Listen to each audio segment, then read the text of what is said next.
Okay. Hold on, let me see something. I think we're live right now. Damn. Hold on. This is my first time. If we are live, I'm not sure if we are because I haven't gotten the thing. If we are live, this is my first time using Streamlab. Oh yeah, we are live. Everybody, welcome back to the Afro Elite. Today we will be having two special guests, two well-respected brothers, Taurean Rain and Neo Black. We will be discussing, just give you guys a brief synopsis of what the topic of this broadcast is. We will be discussing a trend that's been going around Twitter this past few days where Black Americans, specifically foundational Black Americans, have been asking the question, does immigration benefit Black Americans in any way? Which has sparked a massive debate online, specifically between Black Americans and other Black people across the diaspora. So, without any further ado, let me introduce you all to both our guests, Torian Rain and Nico Black.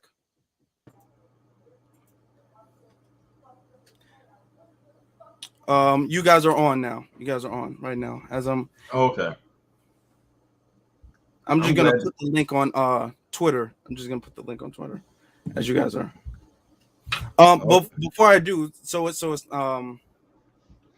can I ask you guys have I know you guys have seen small like clips and stuff. I haven't seen everything. I've been working the last couple of days, so every so often I've popped on Twitter and I would check out YouTube, and it's even reached my Instagram timeline.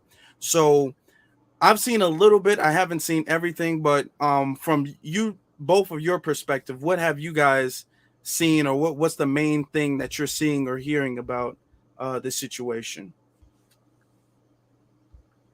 Well, from what I'm seeing, because like I'm on Twitter, it's first off, it's a lot of spaces. It's a lot of spaces that are just popping up. It's so many. It's not like it's just one or two. It's like I'd be saying like 10 probably pop up every week for the last couple of weeks.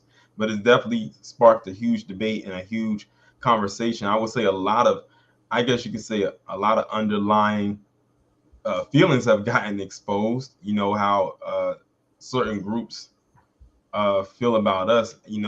With us being foundational Black Americans, and just knows that we have even more enemies than we thought. Um, yeah, just to answer your question, Jay. Um, I'm permanently banned from Twitter, so every time I make a new account and they catch me, I get automatically removed. But despite of that, I still am actively watching over everything that's happening in the B1 space on Twitter, because on the app I can still look at everybody's timelines and everything. I just can't interact with anyone. So I have been keeping up with, I guess you could call them the diaspora wars. Mhm. I guess you could say. Um, but and I have been listening to the Tariq Nasheed Twitter Spaces that have been reposted by Miss D Tubman. I've been listening to pretty much all of them. I've probably missed a couple here and there because it's been, like you said, so many of them. And I'm not, unlike what Torian said, I'm not surprised, to be honest with you. Like I've seen the disdain for foundational Black Americans from other people classified as Black all throughout the diaspora. I've seen the disdain for us, firsthand in, various situations. So I'm not surprised at all. What I will say is I'm very thankful that it's finally being exposed, because a lot of times when we bring it up, people love to play dumb about it. Like, what are you talking about? What are you talking about? We don't hate you. And it's like, man, I have Jamaican friends. I have, friends from St. Lucia. I have friends from the continent of Africa. I have friends that are of African descent, but they're from the UK. And they're my friends because they have expressed to me the real goings of was what their family and their community says about us. That's Mhm. why I'm able to call them my friends. They're honest with me about the things that their family says. So yeah, I'm not surprised one bit, to be honest with you. I'm just happy it's being exposed. Okay, okay, that's good.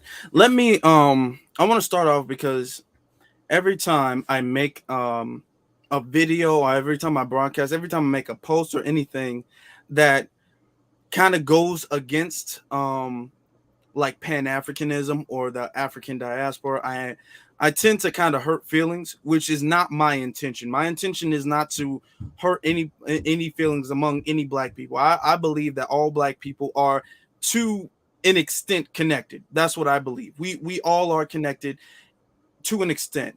Um, my thing is this, that even though we all are connected, we're all in the same boat. A lot of us have people in amongst us who are sabotaging the rest of the group and who have turned against the progression of majority of the group. When I first started this channel, I've had some of my earlier supporters were non-foundational Black Americans. I remember specifically some of my earlier supporters, big supporters too, not just subscribers. They would subscribe, comment, and share. They were from the UK and Nigeria specifically. Okay, and I still talk to them to this day. So I have much love for our brothers and sisters in the diaspora. So this is when foundational Black Americans have these types of discussions, this isn't coming from a we dislike you. This isn't coming from a disdain angle. This isn't coming from a we want you to fail angle. This is coming from a tough love type of angle. So when I say these things, I say it because if we're going to progress as a group, and I made a tweet about this, if we're going to progress as a group, there does have to be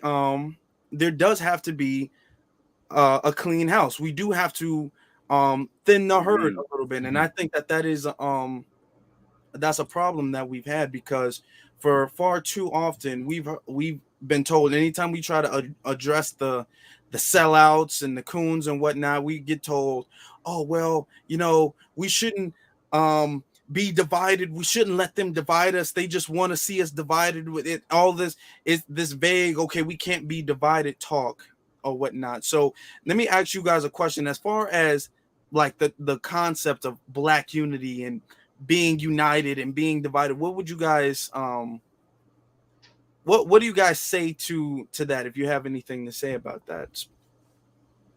Why would I want to be united with cancer? Why would I want to be united with a virus? Why would I want to be united with something that's harming me? And for those listening, I don't want that to be taken out of context, because again, we have some serious non-foundational Black American allies, riders, whatever you want to call them.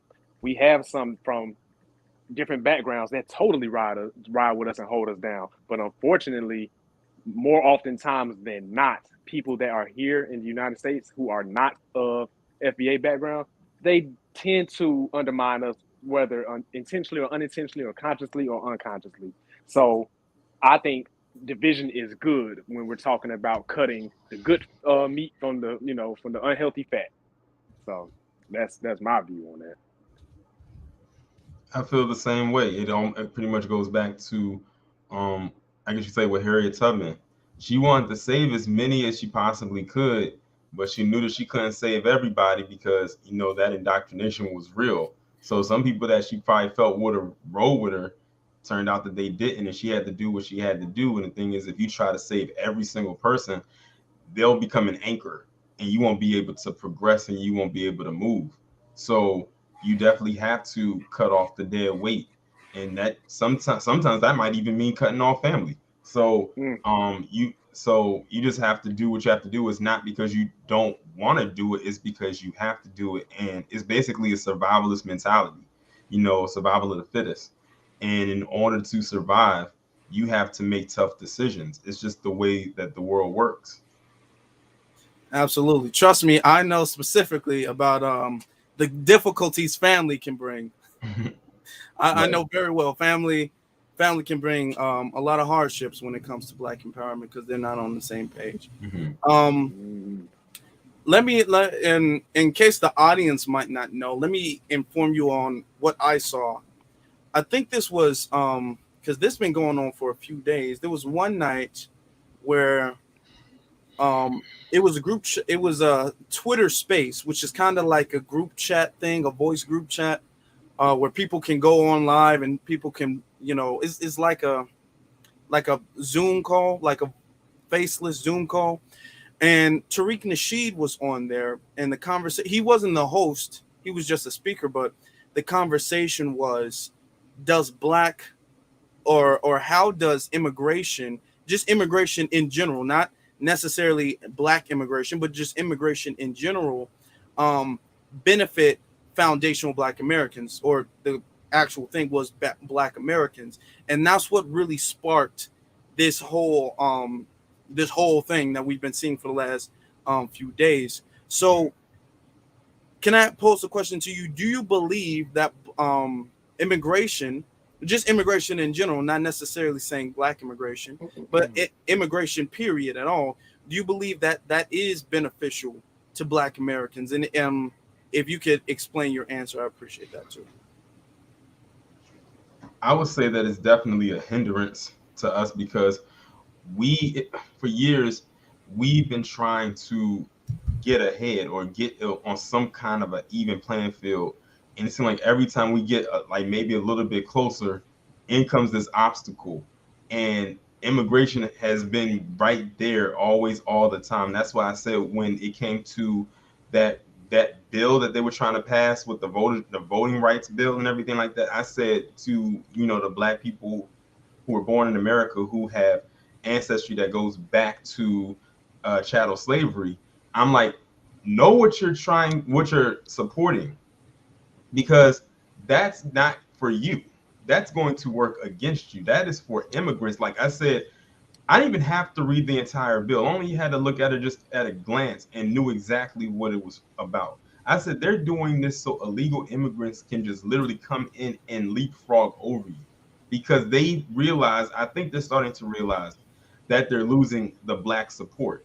Even with what they're doing right now with trying to get or probably going to get a black woman in the Supreme Court justice seat for the one that just retired. I saw an article where you had Jim Clyburn down in South Carolina had told Joe Biden, like back in 2020, when he said at his lowest point, one thing that you should do is appoint a black woman to the Supreme Court justice should a spot become available. And here we are 2 years later. I said, know what you're like. It's a symbolic gesture that means absolutely nothing at the end of the day. So I look at that the same way that I look at this.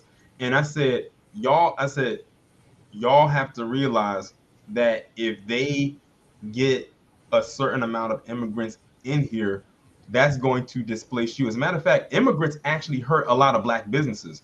How do you know that a lot of black people, let's say black women in particular, can't even set up a hair salon in a certain area or a certain radius? If a Korean owned one is right there, they'll tell them, oh, you can't put your stuff here. But the thing is, that black person might actually live in that area. The Korean will probably live out in the suburbs somewhere, but they'll travel to come and get your money. They'll make sure to come and do that. That's what immigrants and immigration has done. It has forced black people out of a business market where we had businesses, but then they'll force them out, and that forces us to then support them, and that brings no money into the community. They'll put something there, but guess what? It's not black owned, and they won't even have the decency to hire the people that live there. Yeah, so it's like literally a circular thing of effery going on, and it's so much to unpack. It's so much that immigration does to hinder rather than help. It's nothing really there that can actually help, benefit us, especially since we really haven't gotten a chance to really progress ourselves. So now what you want to do is pigeonhole us even further. And now people are upset because we're calling it out and they're saying we're this and we're that. People actually have the nerve to say we were being xenophobic. I said, how? I'm like, what group of people did we wipe out? Like, I'm trying to figure this out. I'm like, y'all throwing terms out there and don't even know what they mean. I'm like, if y'all want to see some xenophobia, I mean, there's some images that can be shown to you where that actually does occur. But us just calling it out for what it is and how that's going to hurt us is not being xenophobic. It's just being realistic about the situation at hand. Man, I feel like the short answer to your question, Jay, is no, immigration does not benefit foundational Black Americans. It does not benefit us whatsoever. And unfortunately, I feel like because we're such a loving people, our love is being weaponized against us. You know, because we, as foundational Black Americans, or descendants of American chattel slavery, whatever you want to call us, those of us that can trace our lineage back to the killing fields of the American South, as Professor Black Truth says, you know, we are a very loving people, despite what the media says. I know the media loves to make it seem like, you know, we're so violent and, you know, and now the new liberal media is trying to say we're so homophobic and all time, you know, all those negative adjectives they want to say about us. You know, despite all of that, anyone who is a student of American history knows that we are the first to pick up the proverbial sword and fight for other groups of people other than our own. And I feel like that is now being weaponized against us. You know, because whenever you know, issues happen with the LGBT community, the first thing that I've heard with my own ears, especially with me living here in Atlanta, is, "Hey, but you're Black. You should, you know what oppression feels like. You should, you know, you should take up, you should fight for them. I should fight for a group of people who within themselves have a documented history of anti-Blackness." Same thing with immigration. "Hey, you're Black," you know, and that's the funny thing about this immigration topic. Just a side note, it was never centered around Black immigrants, but Black immigrants, you know, non-FBA centered the discussion around them. But I digress. But even with immigration, you know, people keep talking about, "Hey, you're Black. You shouldn't be saying those things about immigrants. You should, you know what it feels like to be oppressed." But yeah, but let's look at the countries that they're running from, and I'm just talking specifically about, you know, Hispanic and Latino immigrants. You know, they're running from their home countries in which they got Mijara la Raza, which means to improve the race, and improve is really meaning whiten the race. They have entire documented histories of anti-Blackness. You know, John Leguizamo just recently came out and talked about how he used to avoid the damn sun. Excuse my language. He used to avoid the sun, you know, to appear lighter and get, you know, more roles for himself. But isn't he part of that brown people when people talk about the Black and Brown coalition? You know, so my whole thing, you know, so in short, no, immigration does not benefit foundational Black Americans. Anyone trying to shame us into supporting something that ultimately harms us is somebody that does not have our best interests at heart. And ultimately, I would go as far as to say that they're an enemy to us. Because just because I don't support your cause does not necessarily mean I am against you or I hate you or everything. I have to make sure I'm in a position to feed myself before I start trying to feed people on the street. You feel me? If I'm starving here in my own apartment, how do I look going out here working all day and trying to make sure the homeless is fed while my bills ain't paid, while I don't have no food in my stomach? Because eventually I'm gonna get evicted and I'm gonna starve to death, and then who's gonna help those same people in the end? So I gotta put myself first. Well, first off, you guys definitely broke it down. You guys spoke truth to power on that one. I'm gonna say this, and I'll move on to like another question I have. As far as immigration, both of you guys are correct because immigration in general displaces us, and that's deliberately so. They deliberately put immigrants have much easier access to capital, to assistance, to all of the like benefits and any programs or anything that we fought for and we earned for our people. They automatically get that, plus they get other stuff like other immigration foreigner programs and things like that we don't have access to. So they have easier access to capital, on top of the fact that they don't have the anti-Black American, anti-FPA, anti-descendant of slavery stigma that we have. So when they see applications and they see someone's last name is Jones or Johnson, or a Black man's name is Jones or not Johnson, and then they see another Black man's name is some Okoye. yeah, something like that, a foreign Black man, they will lean more towards the Black foreigner than they will the Black native. So they do displace us in many ways, in many extents. And we have always, like you said, we have always picked up the proverbial sword because our people have a great amount of empathy when it comes to the suffering of everybody. We don't genuinely, as a collective, we don't want to see other people go through oppression and hardship. So when we see that, we have this like instinct in us to go and try to assist those people. But a lot of times when we assist those people, the second we get they get a chance, they're trying to stab us in the back, because as we've been making it clear for like the last few years, we're the only ones who are trying to fight anti-Black racism and trying to really liberate the world, because that's white supremacy is around the whole planet. It's a global thing. We're the only people collectively as a group fighting against that. Other groups of people are trying to get more comfortable in second place, or trying to develop like a relationship between them that makes their position more comfortable. So we're fighting on the behalf of other groups of people who have anti-Black vitriol or anti-FBA vitriol against us. So I definitely agree with what both you guys said. You guys definitely made some really great points. Okay. Now, I'm sorry, Jay. I just wanted to point out something, to piggyback on what you just said, was how they displace us. I have seen firsthand I've worked various jobs throughout my life. But I have seen firsthand within corporate America how they've done exactly like you said. They have, within the HR department, I have seen where people that has foreign names have gotten prioritized over people that has traditional American names, especially when the Black name, it kind of will give you a way of being Black, because generally a lot of us, we have just American last names, because more often times than not, our last name came from a white person who enslaved one of our ancestors in the past. So our last names alone wouldn't necessarily give it up, but your first name for sure, I ain't say for sure, but a lot of times our first name will give away. But I have seen it firsthand, man. And and then I don't mean to go on for just too long, but it just makes me sick that people really come over here and has the audacity to call us lazy and everything else. And it's like, man, do you not realize that you are artificially elevated above us? Like, it has nothing to do with you being inherently better. But I don't know. I don't want to go on for too long, man. I just want to point that out, man. You made a great point. My next thing is, and something else I noticed throughout this weekend. Now, the conversation was generally about the concept of supporting immigration in general. It wasn't necessarily saying a specific ethnic group of people, should we support them coming over here.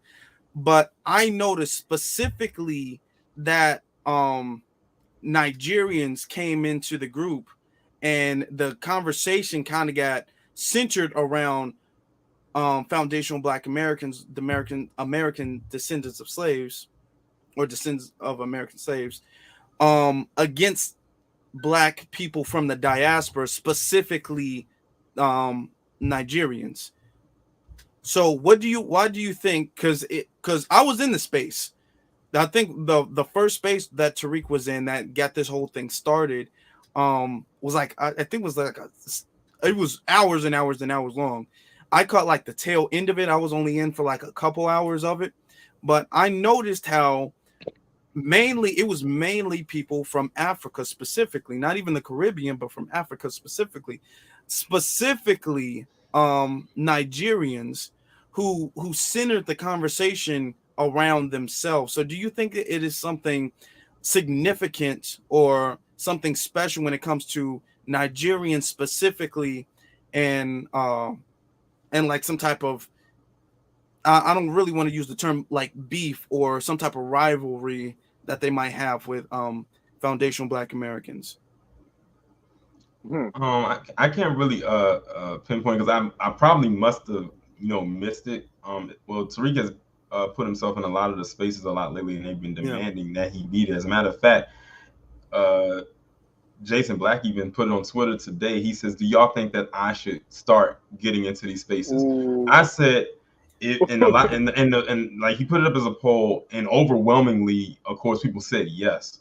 And I said, just imagine he gets in there, but also imagine if Professor Black Truth gets in there as well. Like, you got a trinity right there. Like, they probably gonna run for the hills if they have all three of them in there. Right. But and the thing is, a lot of them are aware of those three. Like they're aware, they are aware of them. They probably watched their videos and everything like that.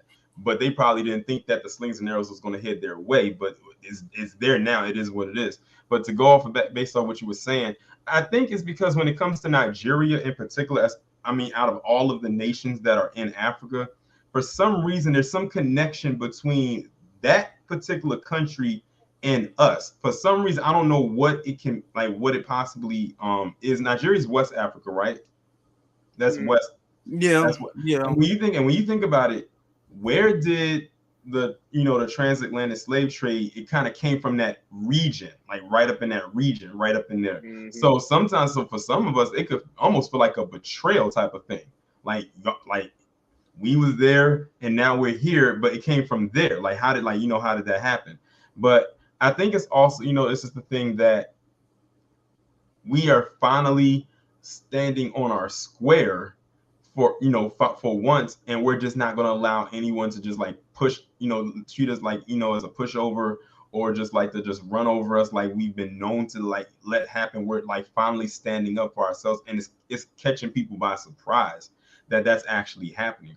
I even saw somebody post, I don't know if they was from Nigeria, but they were saying how they were going to come over here or do something or with jobs remotely, and said they were going to take the jobs away from us. I'm like, do you like hear what you're saying? I say, you sound like a colonizer right now.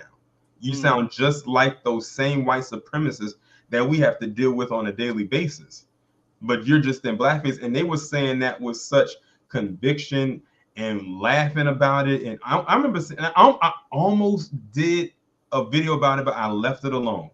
And when I saw that, and I'm looking through the comments, like you had like all of them just laughing and cackling and thinking that it was funny, saying they were going to take jobs. And we were saying, like, how are y'all, like, why are you going to come over here and try to take jobs from us when you can easily do those jobs there? And they say, oh, we don't have to come over physically to take your jobs. We can do it remotely by staying here and taking it from over here and bringing it back over here remotely. So it's like they almost got like a plan in place of them stealing jobs from us and get and whatnot. I'm like, well, as crazy as that sounds, do you realize how hard that'll be, considering that many of Black people in America work for white-owned corporations? So good luck doing that. So you're not taking the jobs necessarily from us. You're going to be trying to take it from these corporations that wouldn't even give you a second look if they thought that you was some person that they could point out in a lineup. So when I see them saying that and them actually finding that hilarious and funny, of saying, oh, we're going to take your jobs, I said, so you just chose violence today. Basically, that's what you're saying. You just want to make an enemy out of us. See, but the thing is, many of them have ingrained in their head that we're weak. They have put implanted in their head that we are the weakest link of Black society as far as the diaspora goes, mainly because of stuff that they have been fed by DOAS over the years, and they took it in, they bottled it up, and then that's what they do, and that's what they say. And not only that, not with them just saying they're stealing jobs, they've even used the same kind of talking points. I'm like, am I watching Black people who are immigrants from Nigeria, wherever, or am I watching Fox News on social media? Because that's almost also what it's looking like. If you like close your eyes and internalize what they're saying, they sound like a Fox News correspondent. And we already know how they feel about us and the stuff they say about us. So when it comes from them, it feels even more offensive. And I said, okay, I mean that's how you feel. I mean, good luck in your little crusade to try to steal these jobs from Black people and whatnot. And it's so crazy because here's another thing. I don't know if y'all heard about it, but it was some Black farmers. I forgot what state it was in, but it was in some southern state. And they were Black farmers working on the land and everything like that. If white America thought so highly of the so-called overly intelligent Black Africans over there, then why did they go over and get the white South Africans and dodge you to come over here to replace the Black farm workers here? As bad as that is, they didn't even think enough to go and get you. They went and got the white South Africans, not the Black ones. Damn.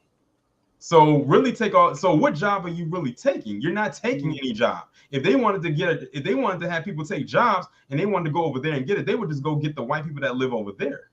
But you're worried about what we got going over here. But meanwhile, you got an invasion of Chinese coming over and invading your land right now. But you want to talk about us and what jobs you're going to steal away from us while you're getting people from another nation and another continent coming over and taking your stuff. So it's not really, click, as people say, the math ain't mathing. Yeah. What jobs are they taking that they can do from home? Because if they're talking about being a telemarketer or working those phone lines, they're gonna take that to them folks in India before they take them to the people in West Africa. Every time you call customer service for a big corporation, how many times you pick up the phone and it went you took you to a West Africa? Every time you pick up the phone, it's one of them Arabs. So what jobs are they talking about that they can stay over there and take from us?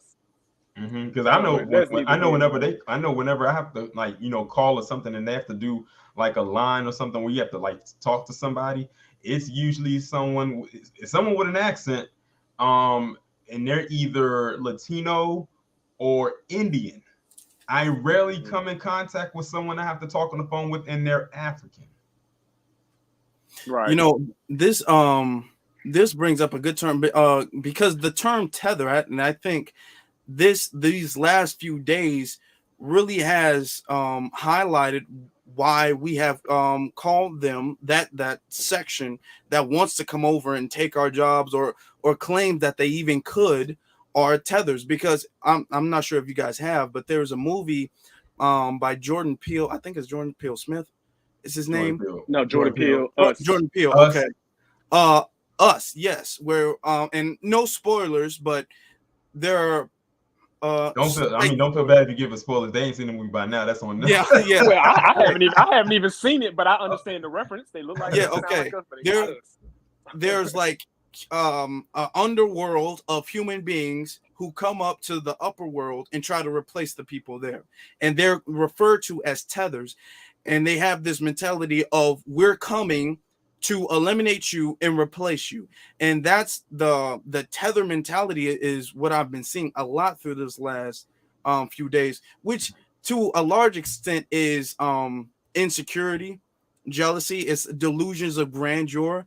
Because when you say, okay, well, what jobs are they taking? Because if they believe that they're taking these like corporation jobs or these telemarketer jobs or these tech jobs or anything like that, those jobs are being primarily given to Asians and other Europeans. Those jobs are not primarily given to anybody, the Black South Africans. They're not given to Nigerians. They're not getting that. And I've said this before. A lot of times when they come over here, why they feel so prideful and are willing to stick their chest out, so to speak, towards Black Americans, is because they let the dominant society gas their head up and thinking, oh, well, it's not that we hate all Black people. It's just we hate them over there because they just don't know how to act right. But you do know how to act right, and you're so smart, and you so this and that. Your people can succeed where their people couldn't succeed. So you're because you work hard and you have strong family ethics or whatever they say, whatever excuse they say to themselves for themselves to believe that they are better than us and that they even could replace us. That's because they've been lied to, and it's to an extent insecurity, because if they could do what we have done, I mean, we literally had Black millionaires a generation out of chattel slavery. If they could do what Harriet Tubman could have done, if they could, I could spend the whole broadcast naming off Black inventors, Black business people, cities, and accomplishments that we have done in this country, our homeland country. And no disrespect to anybody, but if they could do that, they would have been done that. And the reason why we say, okay, well, what about your homeland? What about South Africa? What about Nigeria? Like you guys mentioned, Asians are coming over here and they're just getting over there, barely speaking the language, and they're pulling rank on everybody. And you're coming over here talking let me about ask you how you're this. going to replace us. Yeah, go ahead. Well, let me ask y'all this: how often do you seek to replace someone that you're better than, or that you see that yourself being above than? Because the math ain't math, and like Torian said, if y'all were inherently better than us, then you wouldn't be seeking to replace us. You're aiming up. Nobody aims down. You get what I'm saying? Like, I'm not looking down or behind me. If I'm in a race and I'm in front of somebody, I'm not looking behind me and like, yeah, I'm gonna take your spot. You know what I'm saying? Or if I'm on the top of a ladder, I'm not looking down like, yeah, I'm gonna take your spot. Mhm. So if they were better than us, then you wouldn't even be paying attention to us. You're Right. seeking to replace us means inherently that you see us as being better than you, or we're in a better position than you. And notice who they And I just said. wanted to point that out. And notice who they claim, whose jobs they're claiming to take. Our jobs. I said, I dare you to fix your mouths to say you're gonna take some white person's job. You ain't gonna do it. I dare you to even say you're gonna take an Asian person's job. They're taking over your jobs right now over on the continent. So we know you ain't gonna do that. And they're in your face Right. right now. Like, I will say this though. I will give. I don't know if y'all saw this before or not, but it was a few years ago. I forgot what country it was in. I want to say it was in Kenya. I could be wrong, but I think it was Kenya, where it was this Chinese man who had a business somewhere in Kenya, and after a certain time, he didn't allow the locals who lived there to come to his business, and it was like it's almost like treated like a sundown thing, where they couldn't come after like 7 o'clock. I'm just throwing that as a time out there, and it was a racist thing. And basically what happened was, after business was closed for the day, the locals who he said could not come to his business, they came back to his business with Molotov cocktails and burnt his business to the ground. And I don't think anything happened to the guys that did it, because they had a reason to actually do so. Like, they had proof that this guy was being racist to him. So I said I would give them props for doing that. But these others that's talking about, oh, I'm gonna come over and take your job. I'm like, you have a whole nation of people from another continent that's coming over and taking your jobs right now as we speak. But you're gonna come over here and take our jobs. And like Nino said, you're aiming down, you're not even aiming up. So you're trying to just come and get I guess, a bare minimum job. I mean, I guess. And this gets to the conversation, and I've heard this a lot. And I'm the type of person to, even if I dislike you, I will give credit where credit is due. Okay, so I gotta give them the ones that come over here, they study and then they do well. I will give them all their credit, but this kind of stems from them being taught that, or told that we are inherently jealous of them. Mhm. That they come over here and they just do so much better because we're jealous of them. That's what they're told. Right. And my thing is this: they keep getting told that oh, because they come over here, and a lot of them do come, and they go to college because of us, because they wouldn't be able to go to the HBCUs had it not been for us. There would be no programs or any grants or anything like that they could apply for had it not. They wouldn't be on the soil had it not been for us in the first place. Let's just recognize that. But they wouldn't be able to go to college and get the education that they need to get to replace us had it not been for us, because they didn't do it. But they're doing that. And then another question popped up: are we jealous of them? And my thing, and I'll let you guys address that, but my thing real quick is the fact that you all, in order for so people know, when it comes to the immigration process, you don't just apply and then it's like a raffle when they pick the ticket and whoever they pick gets to come to America. That's not how immigration works. It's a process of people, and you have to have a certain criteria in order to even get a visa or get a green card to come to America. So in all actuality, the millions of Africans and Caribbeans that get the visas to come over here, they're like vetted by the American government to be the top class of the people who applied. So they're like the best of the best, and they're trying to compete or compare themselves to the average foundational Black American. And they're saying, okay, well, look at the best of Nigerians compared to the average FBA, or look at the best of South Africans, look at the best of Haitians or whatnot. And they specifically only want to talk about the best of them. And something that I Meanwhile, feel they're coming from countries. Exactly. Now, if we took the best of us and we were to go anywhere around the world, we would make the natives look like they can't do anything. They're the most incompetent people on the face of the earth. So The literacy rate in those countries over there are so high.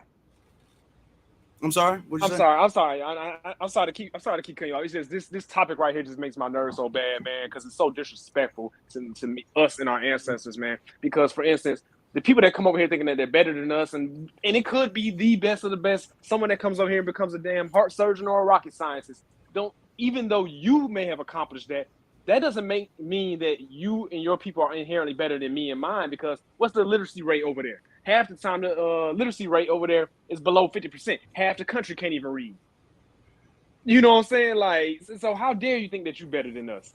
And that pisses me off. And then another thing that I always tell people is, people that come over here to the United States of America, and there has been, and I have to point this out all the time, there has been non-FBA immigrants that have come over here who are indeed writers, but they're slim to none. They are the exception to the rule. The majority of the time, like you said, Jay, these people have to be vetted before they come over here. They're put through a process. And do you think that the United States government is going to bring over anybody, especially a person classified as Black? Do you think they're going to allow them over here if they are viewed or deemed a threat to the system that's already in place? Mm-hmm. You know what I'm saying? Like, so when you said, they're bringing over here the best of the best, in my mind, the first thing that popped in my mind was the coolness of the coons. Exactly. Like, for instance, I think Tariq is banned from Britain somewhere in some like place in Europe. UK.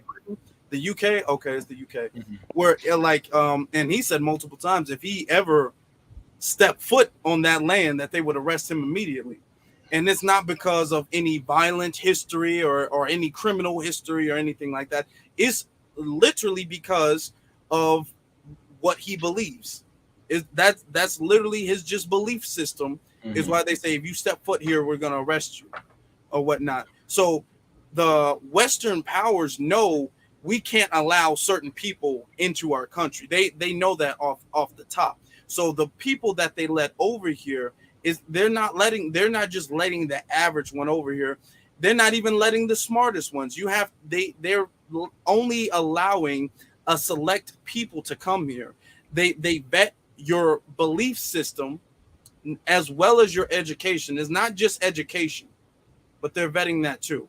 Taurean, I thought you said, say something. Yeah, I think they he was gonna do like a showing for one of his Hidden Colors films, and like I think he said that he literally was like at the airport when he got the call saying that he could not come into the country.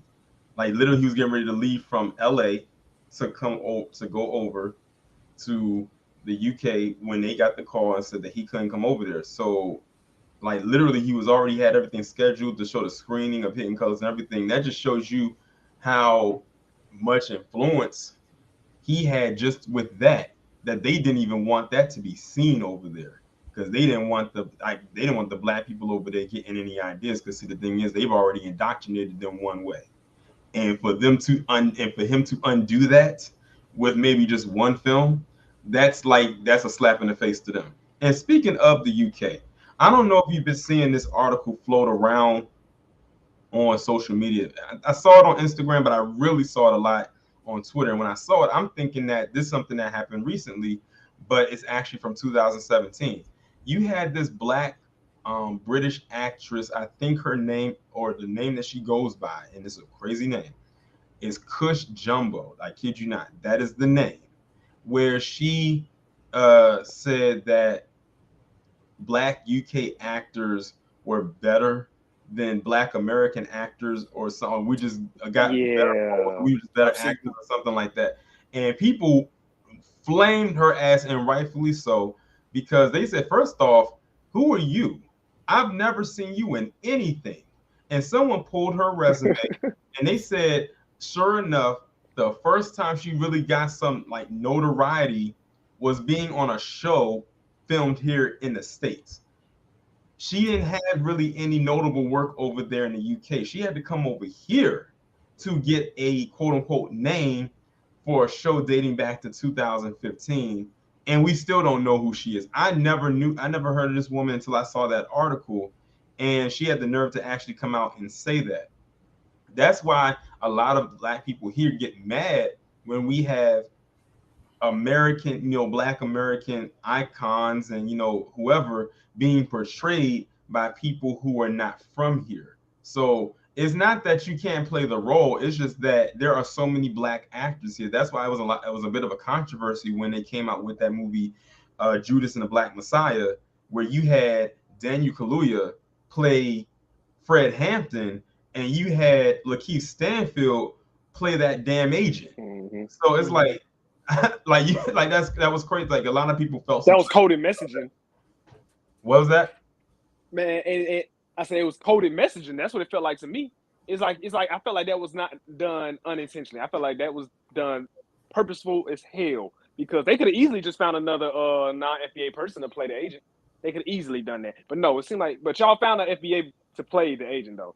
But just to really quickly piggyback on the whole acting thing, I have some friends and my cousin as well. I have some friends and family that are actors, and one thing that I have learned from them is there's a stereotype amongst in the acting world that FBA actors are not classically trained, meaning trained in theater. There's a stereotype that all American actors are former rappers or singers that became actors. Whereas people that come from overseas have been trained in classical theater, Shakespeare, and all that good stuff, which we all know is bullshit, because, it's so many people out here that aspire to be actors. I mean, I can, like, just here in Atlanta alone, man, I can show you people that does all type of stage plays and stuff. But that is the stereotype that they have in Hollywood about FBA actors, is that we are athletes that became actors, rappers that became actors, or we were famous doing something else and then graduated into acting.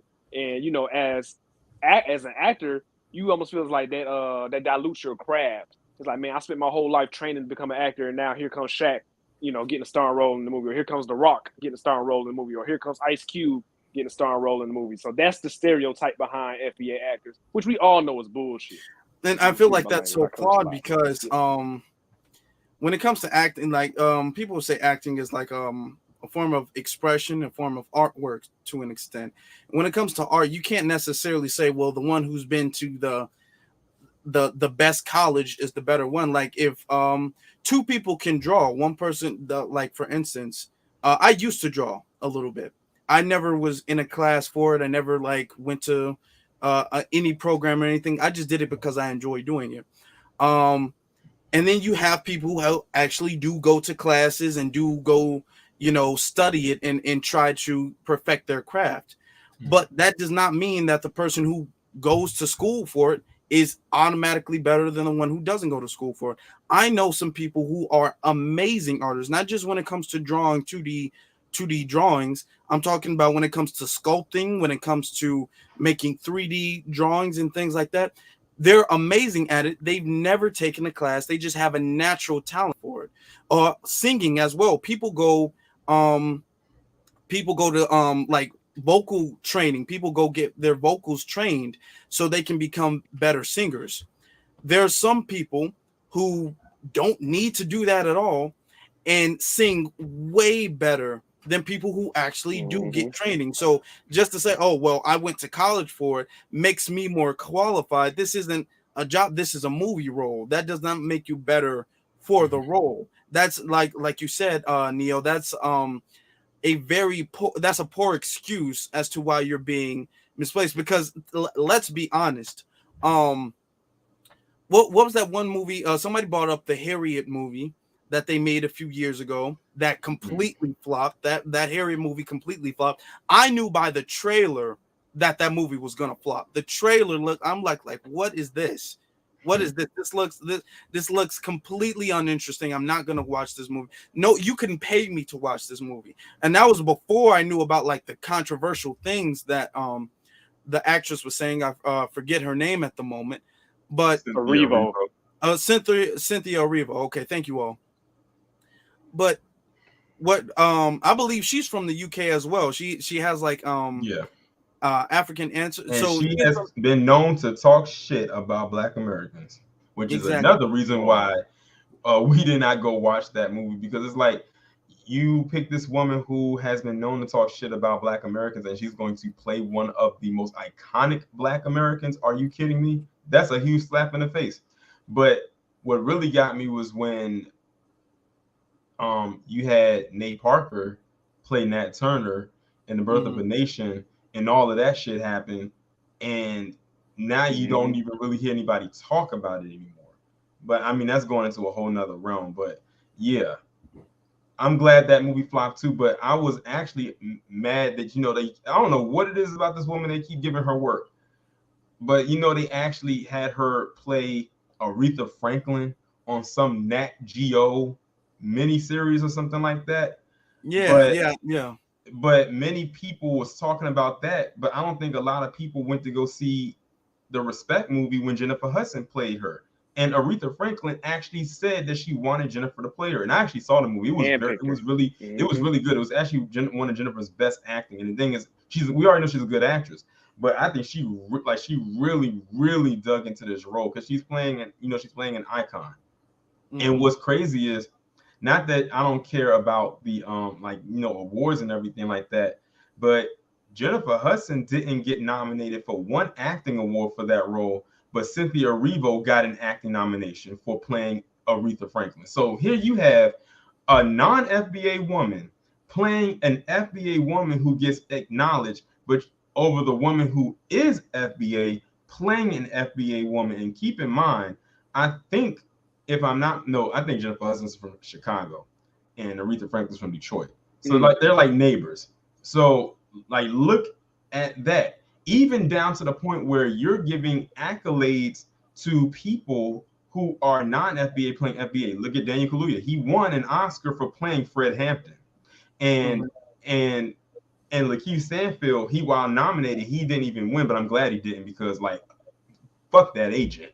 But still at the same, I mean, you see what I'm saying, right? Yeah, I see what you're saying. I mean, as far as and I saw that movie, the Fred Hampton movie you're talking about. Lakeith Stanfield, and first off, I gotta give him credit. I think Lakeith Stanfield is a very underrated actor. He's a very versatile actor. He's very versatile actor. Very good with that. He did. I was my favorite new school actors with how well that role went. And like you said, fuck the agent. We're not talking about that. Just the role, the depth that he went in, and he made the role very interesting. It was very interesting to watch. He almost made, and the thing is, it's crazy because even though we knew that he was an agent, the way that he played the role, it's almost like they try to make us sympathize for him for why he was doing what he was doing, even though what he did ended up killing one of the most brightest figures that we in the Black community will ever know, and at such a young age, and in that way, like in the bed with his wife, which is a testament to his acting.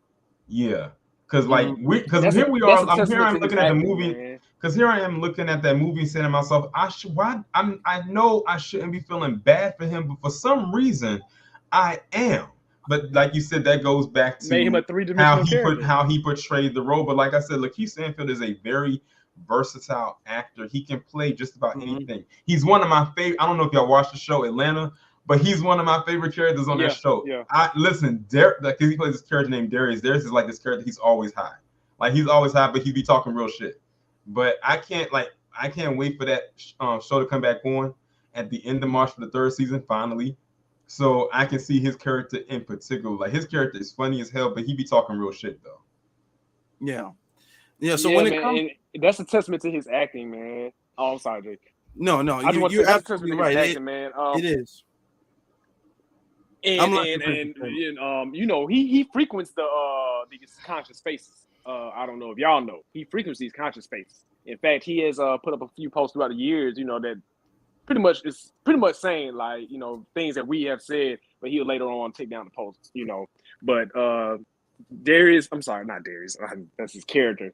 Lakeith Stanfield, though, man, he's one of my favorite new school actors, man, and I feel like that's one of these people in Hollywood that, you know, we as a people, we should get behind totally, man. Like we should support that brother whenever we get a chance to, because they do their best to try to bury him amongst non-FBA, you know, co-stars or LGBT co-stars, you know. Even within, like you said, Torian, in the show Atlanta, you know, if you ask any, you know, Black person that watches Atlanta who their favorite character is, I'll say 4 out of 5 people will say that he is their favorite character. Darius. But he's the one that gets the least amount of shine between the main character, Childish Gambino, Donald Glover.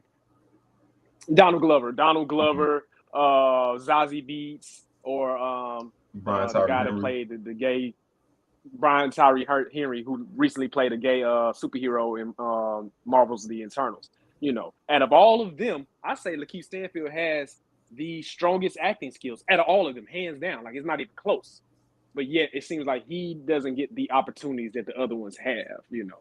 Yeah, don't so get I it just say, twisted. man, that, you know, just don't get it twisted, because all of them can act. But I would definitely agree with you and say that he has sure. the more. I would say he has more range. Like he, like I said, he can play just about anybody. Like he definitely has a long career in this. And also another person that y'all should pay attention to if y'all aren't familiar with is Jonathan Majors. He was in that movie The Harder They Fall with Lakeith Stanfield as well. And he's about to, and on top of that, he's about to be playing a huge MCU villain. And keep in mind, this guy has not been acting that long, so that's a huge testament to him. He's only been acting for a couple years, and he's about to portray a huge villain that's probably going to be like the Thanos of these upcoming phases. So that's huge. So that's really big. So that's big. That's really, really big. In every iteration of that character, by the way, he's going to be playing a different version of him. So to do that alone, we already seen one version. You have to have range. Yeah. Right. So I just wanted to point that out. So first off, I thought that The Harder They Fall was a very underrated movie. That movie was very good. I was captivated the whole movie. A Western with Black actors. a Black Western. If you guys haven't seen it, it's on Netflix. But this all goes back to the fact that they believe, they're saying that they're better. The UK actors are better than us. I think there was some dude named Damien something. He's from a show called Snowfall, and he did some type of iteration, like a adaptation or something like that, or some of Denzel Washington, where he tried to like do like the body language and just something like Denzel. He tried to impersonate Denzel Washington. Denzel don't like him. You saw a bunch of people like, oh my God, look at his acting. It's just so great. It's just so amazing. And people are honestly comparing him to Denzel Washington. And the thing is that, and I don't Damien Idris, I haven't really seen Snowfall like that. I've seen a couple episodes of it. I'm not gonna, he's young. And like I said, all respect is due to what you have done so far, but like tone down, because I was hearing he was going on Twitter and he was actually like blocking people, and he was commenting kind of disrespectful things to people. And this is what brings us back to this point, is because the dominant society gives a lot of fake props for really kind of mediocre or slightly above mediocre performances in work, where when it comes to FBA, we have to achieve like mountain high level achievements to get the same recognition that they get for, you know, above average performances. Yeah. Like the fact that he's in the same conversation with Denzel Washington, one of the most notable Black actors in film history in general. When people talk about a black actor, Denzel is one of the first people anybody thinks of. Mm-hmm. So the fact that he's in that conversation at all, no disrespect to him, but I've seen many TV shows where people outact him by a mile. So the dominant society gives them a lot of fake props for the things that they do. So when they say that we're jealous of them, I say, no, and I made a tweet about this before. We're not really jealous necessarily. It's the fact that you guys come over here and the dominant society is more comfortable with you because they know for a fact, black foreigners don't tend to, not anymore because of them being vetted, but even in general, even in their collective homelands, they don't really tend to go against the grain like we do. We're the only ones really known for going against the grain and fighting them. I've been rock the boat. in jobs and stuff like that. They're the ones, and I've said this before, where you have a PC person, you have a non-black person in general, they can tell a whole bunch of racial jokes and make they'll let the black person say the N-word and everything. Trust me, we have it all up here in Chicago. We have it and a lot of other cities too that I've been in. They're the ones who allow that. They make non-black people feel way more comfortable than we do, because when we hear it, we have the thing where I remember having this in a conversation we had in college, just a group conversation, not like a broadcast one, but most of the black Americans were like, no, we under no circumstances at all can a non-black person say the N-word. And a lot of the black foreigners, not necessarily even the first generation, first, second, and third generation, the black foreigners who have this ancestry to at the African diaspora, they were like, well, I just see it as a word, and I see it like if they can't say it, we can't say it, and racism goes both ways. And throughout my years, me personally speaking, a lot of my experience of the racism goes both ways, a lot of that comes from them. And that's the thing that holds us back. This isn't out of we think we're better than you, is we're here and we have a collective code of conduct, and you come here and you break that code because you make it harder for us to say, hey, we're being racially persecuted, we're being racially attacked. If we have a black foreigner, like, well, everything's not always about race, and if you would just respect the police, and if you pull yourselves up by your bootstraps, and if the fathers would be at home, they make it that much more difficult. Not saying, because they were like, are you saying that there was no problems before we got here? No, we're not saying that. But when we have people who have the same uniform, and when I say uniform, I mean black melanated skin with the wide nose and lips, and they look black like us, and they are in the black race, and they're going against what's the collective of it, they make it harder for everybody in the black race, not just FBA, but they prevent the progression or slow the progression down of the black race as a collective in general, especially for FBA. Something tells me that they are the black friend. How they say the that, black friend we keep hearing all about. Yeah, they are the black friend. I always said, whenever I see people and that is that one lonely black person in the group, I said, I don't trust them. And I said, they better watch their back before they end up on the news, because how many stories have we heard in the last month of people going missing or ending up dead, and they were the only black friend? But I'm always worried. Those are the type of people I cannot trust, because those are the people that says what you just said, that racism goes both ways and all of that type of stuff. That's your little all lives matter enclave right over there. But yeah, I can't trust the people that's who's the black friend, like literally just that, the token. Like I can't trust them. But the problem is and I use this analogy all the time.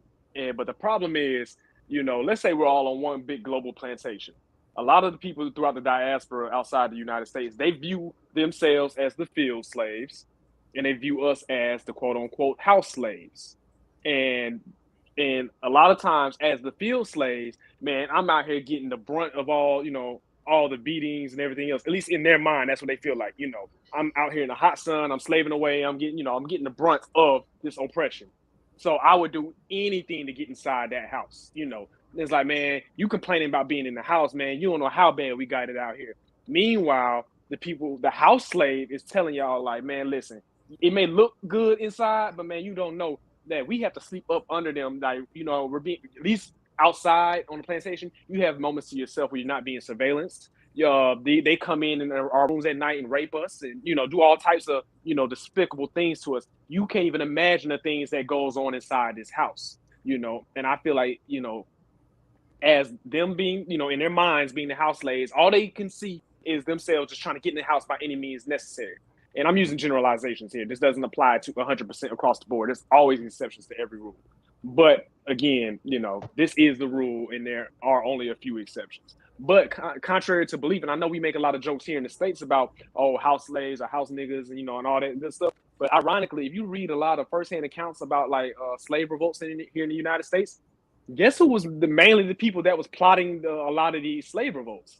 It was the house slaves that was plotting a lot of these slave revolts. You know, I think the Boondocks even kind of alluded to that on one episode when they was talking about Catcher Freeman, and they was all trying to speculate the history about their ancestor Catcher Freeman, and kind of find out it was their like great grandmother who was a house slave on the inside. She was the one that actually led the revolution. You know, and I think that's just the funny thing about it, man. You know, y'all too busy trying to get inside the house. Meanwhile, we're in the house and we're telling you it's not as cracked up as you think it is. And ironically, we're the main ones fighting. And the thing is, and you make up a great point, and that beautifully, perfectly segues into this next statement when they were talking about how we should be grateful, how we as Black Americans, Native Black Americans, a descendant of slaves, how we should be grateful for the fact that we live in America, and there are things that we can do as far as the government is like, oh, you get the right to vote, and you can be any the concept of you know, can be anything you want to be in America. And oh yeah, well, you get to protest the police. We don't even get to protest the police in our country. You don't have to do certain things like walk down a mile to get some water, and you don't have to do that. So you should just be grateful. So with that mentality, like you're saying, they're looking at it like, okay, America is just no matter what America has, at least when I turn on the sink, water will come out the sink. So I'm going to ignore all of the racial oppression that we have to go through when we come to America. And we have, because we've been here longer than anybody else. We understand, look, it doesn't matter if we, and the only reason we've had anything at all, you say be grateful to who? We have it because we have had to fight for it, fight and die for it. A lot of people don't understand, and I try to explain to them the Civil War, not the Civil War, well, the Civil Rights Movement wasn't as peaceful and quick as people might want to portray it as. It wasn't just Dr. King had the Montgomery bus boycott, and then we had a couple sit-ins, and then they were all like, you know what, we get it now, so let's just give you civil rights. People literally had to die. There were people being beat to death, beat in the streets, jailed. There was a lot of violence going on. It had to be to an extent a mini race war for us to get any progression anywhere at all. Okay, we've literally had to fight for everything, even for the end of the Civil War to end. We had to, Black Americans had to fight alongside the Union against the Confederacy. So we had to fight from the very beginning. Even if we go back further than that, Black Americans were necessary in the Revolutionary War. This wasn't always the United States of America. Back before this was the United States of America, and they were fighting against the British, Black Americans had to fight alongside them against the British for this to even become America. So we've always had to fight for every single thing we got. So when we say, oh, just be grateful, we're looking at it like, no, our people have fought, our people have earned have received very little of what they actually deserve, and they deserve more than this. You're coming from people who have not fought like our people. So they're looking at the benefits of the people who have actually fought and earned things as if this is some type of privilege because we have it. No, this is not a privilege. This was fought and earned for. Your people just didn't fight and earn it. And no disrespect to, I mean, this isn't throwing shade. This is just the truth. Their people have not fought and earned it like our people have. So they're looking at it like they have it. It's a privilege for them to have it. No, it's not a privilege when you have to earn it. That's if you look up the definition of a privilege, if you work and you earn something, that's not a privilege. You deserve that. So I hate the kind. Oh, we should just be grateful, which means we should just shut up about racism. We should stop complaining. That's really what it means. Grateful to who? Who should we be grateful for? I mean, who should we be grateful to? Who was the people that fought on our behalf? Like, who should we be grateful to? That's the question I wanted to ask all these people that saying we should be grateful. We should be grateful for what? Instead of being shot in the arm, I'm now shot in the toe. I should be grateful for that. How about I fight for not to be shot at all? Like, I don't know, man. I'm the type person, man. I don't accept the bare minimum, man.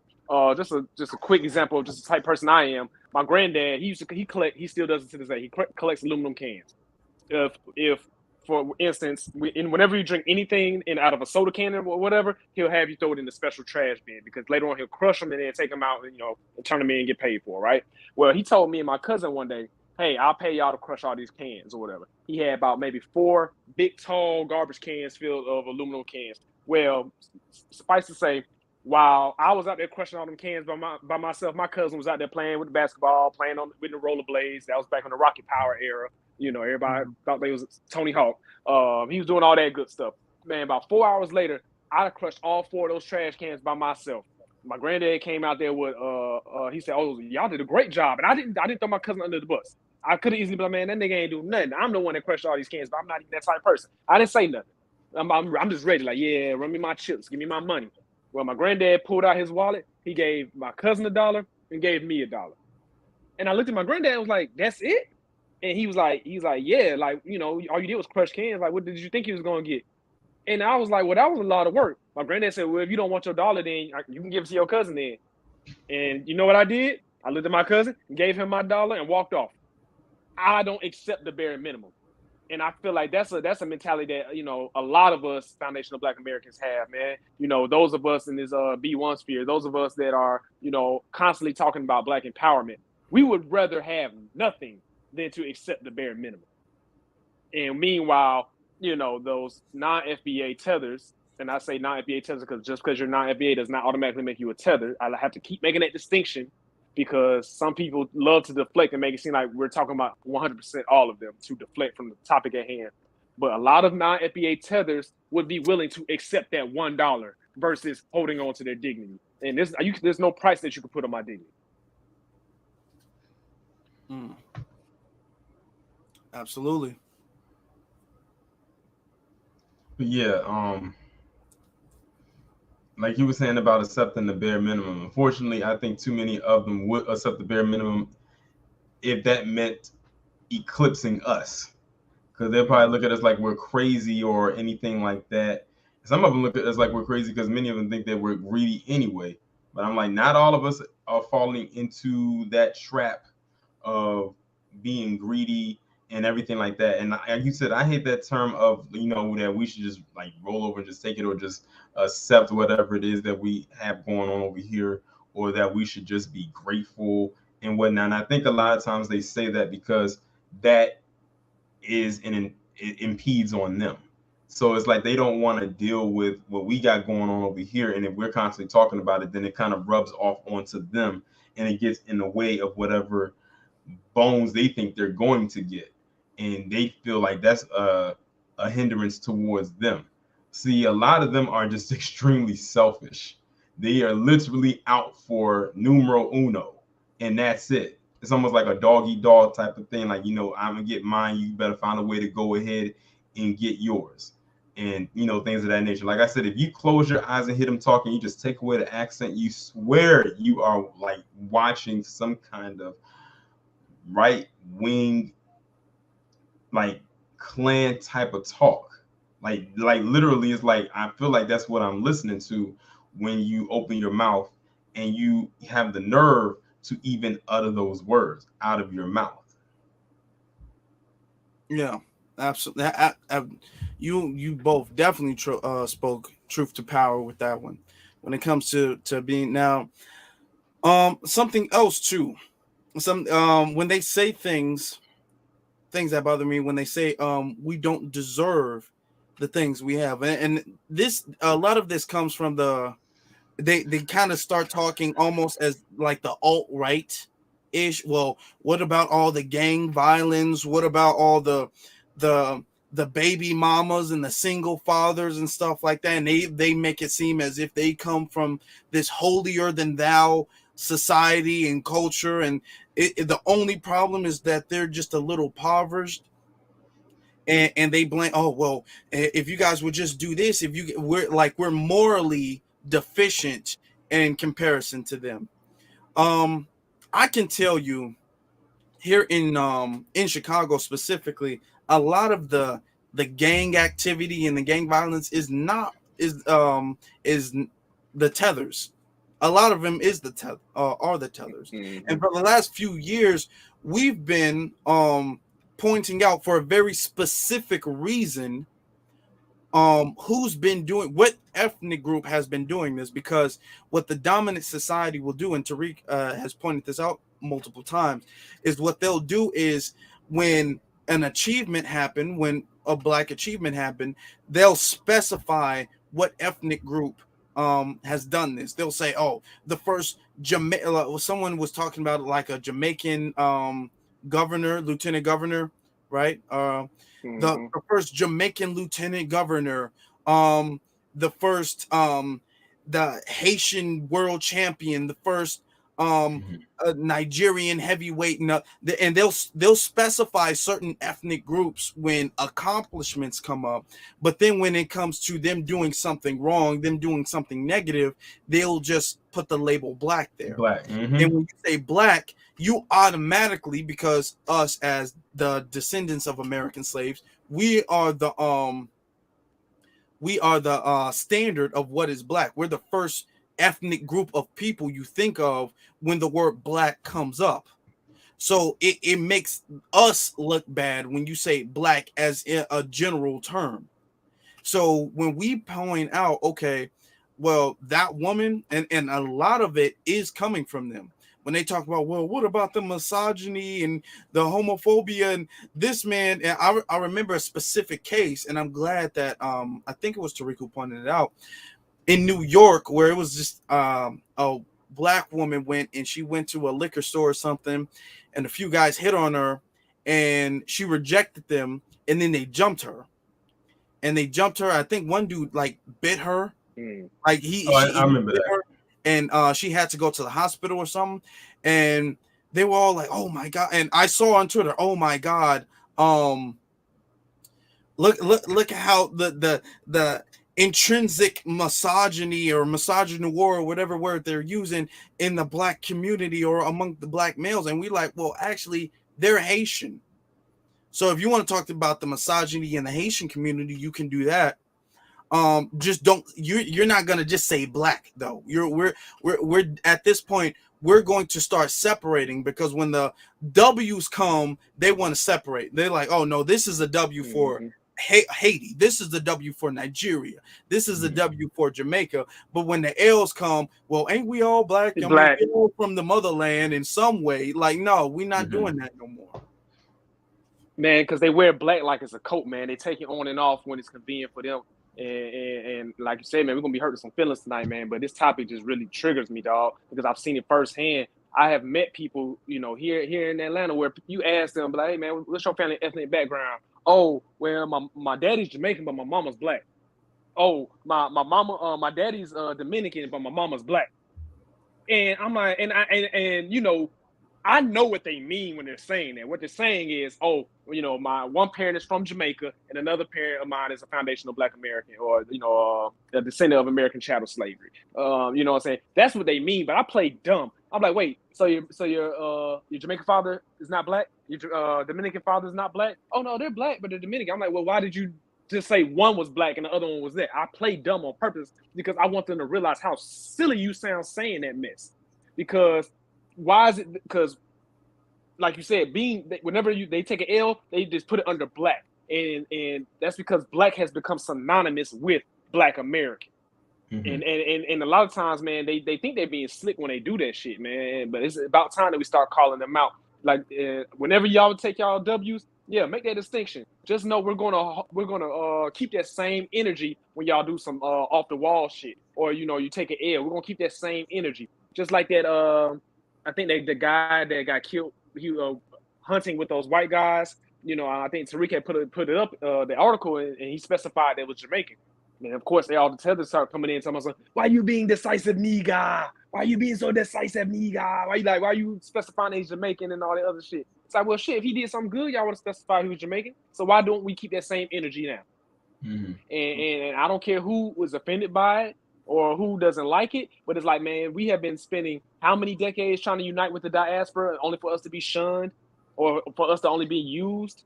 Okay, well, how about this? The same way y'all prioritize you and your people, or you show the pride in you and your culture, we're going to do the same for ours. We're going to protect our culture just as hard as y'all protect your own. But the problem is that terrifies them because people have been eating off of us for so long. We're cutting off the spigot now. People going to have to really fend for themselves now that we're circling our wagons. Same thing with the brown too, because you know when they love to do the black and brown thing too. So whenever something, I guess you could say, bad is going on, then it's black and brown. But if something good is going on, it's just the brown. They might throw the black, but they'll keep it separate. Like, you know, whenever they talked about stop and frisk in New York years ago, they were always saying it happened. It was, you know, occurring with black and brown, even though I heard more of the black more so than the brown when it came to that. But they like to do the same thing, you know, with that. I'm like, do not do that. Just like I hate that term POC. I said, don't lump me in there with that. I said, absolutely not, because I know what you're trying to do. And I said, we are black, you know, we are Black Americans, however you want to put it. Keep it that way. Do not lump us in there with that people of color. Even when I'm like reading articles and stuff, it just like, it's like a bad taste comes in my mouth when I see POC or person of color. And it's like, I have to edit it out for my own, you know, personal whatever, and not say POC when they're talking about black people in specifically, because we know what it is. So, you know, but I don't know if I hope I'm not jumping the gun or anything, because I know that you're like going in a certain order, Jay. But were you going to talk about how a lot of those tethers claim that Black Americans have no culture? Yes, I was about to get to that. That one really pisses me off. Probably above anything that we talked about is that one right there. That's why I just kind of threw it out there.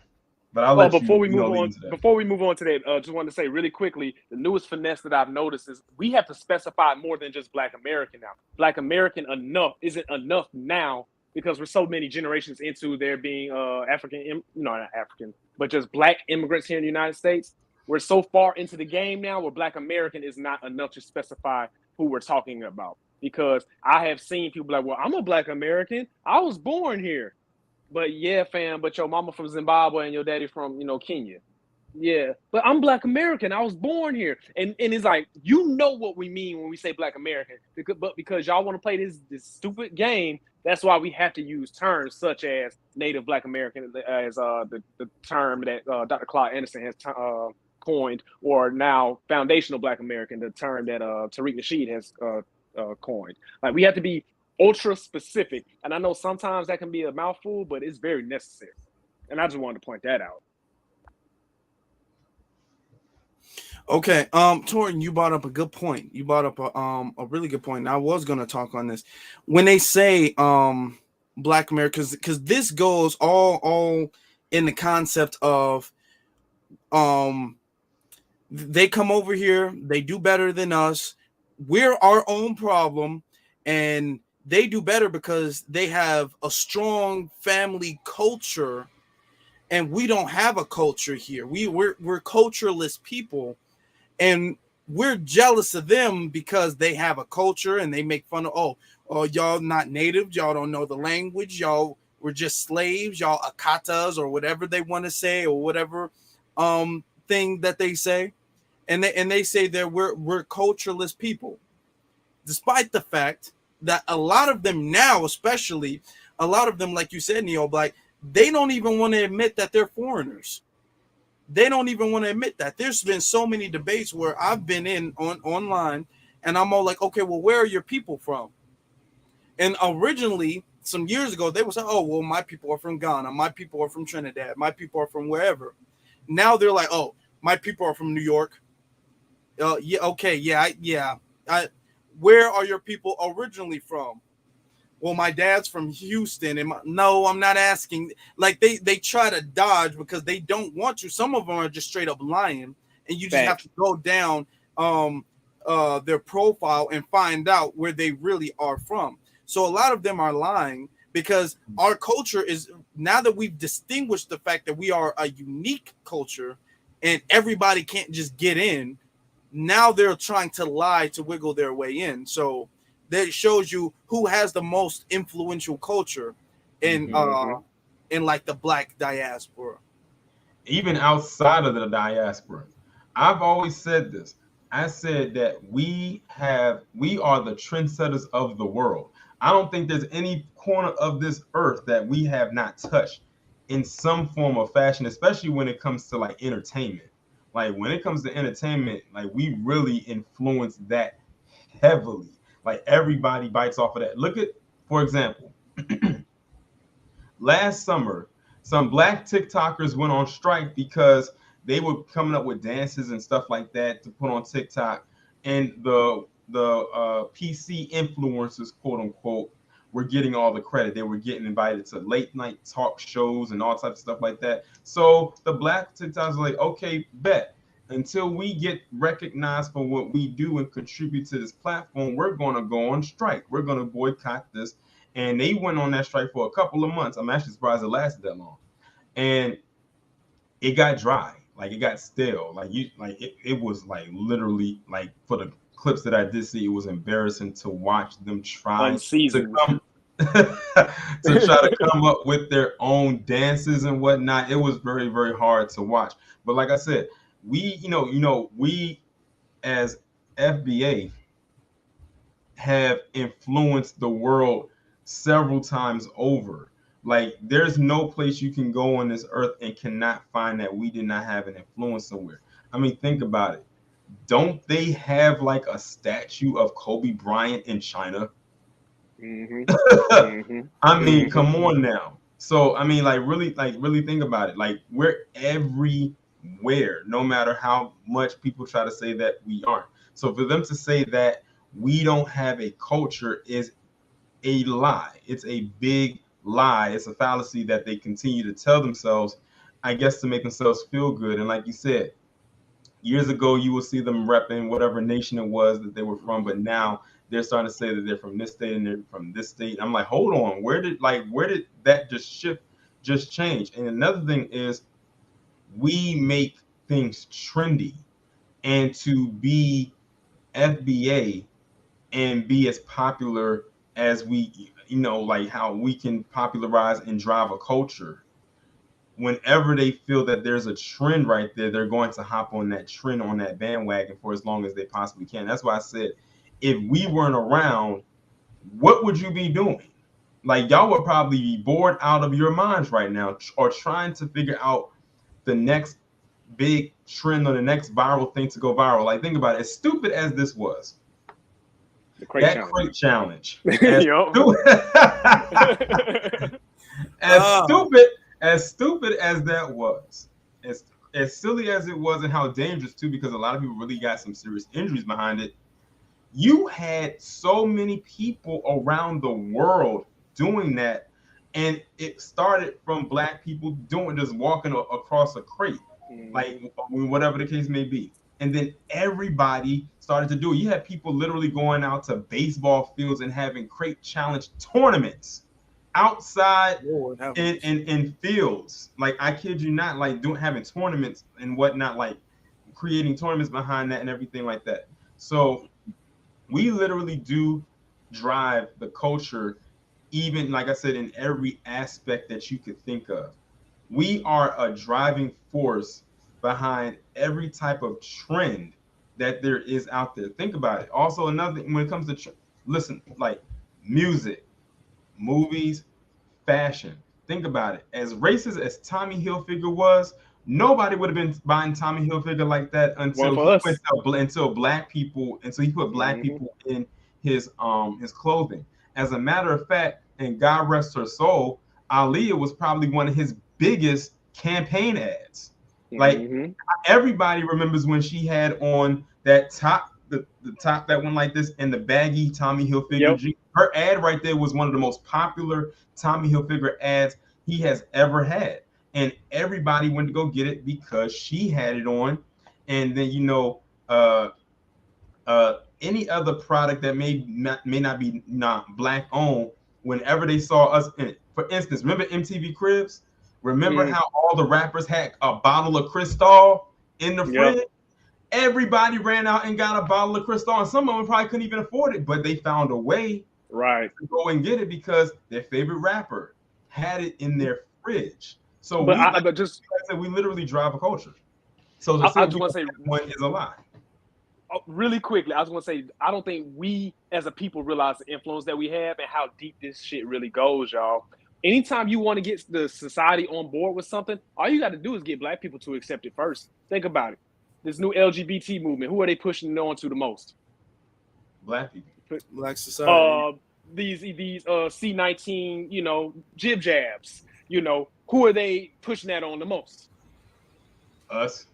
You get what I'm saying? Anytime you want society to accept something, you have to go through Black people first. Because if Black people don't accept it, then this is not going to fly. You know what I mean? That's why, speaking of the Academy, like when you mentioned, when you brought them up, that's probably why so many of them are upset and constantly say that, or throw out those terms with phobic behind it, which I'm like, do y'all know the definition of phobia? But okay, I digress.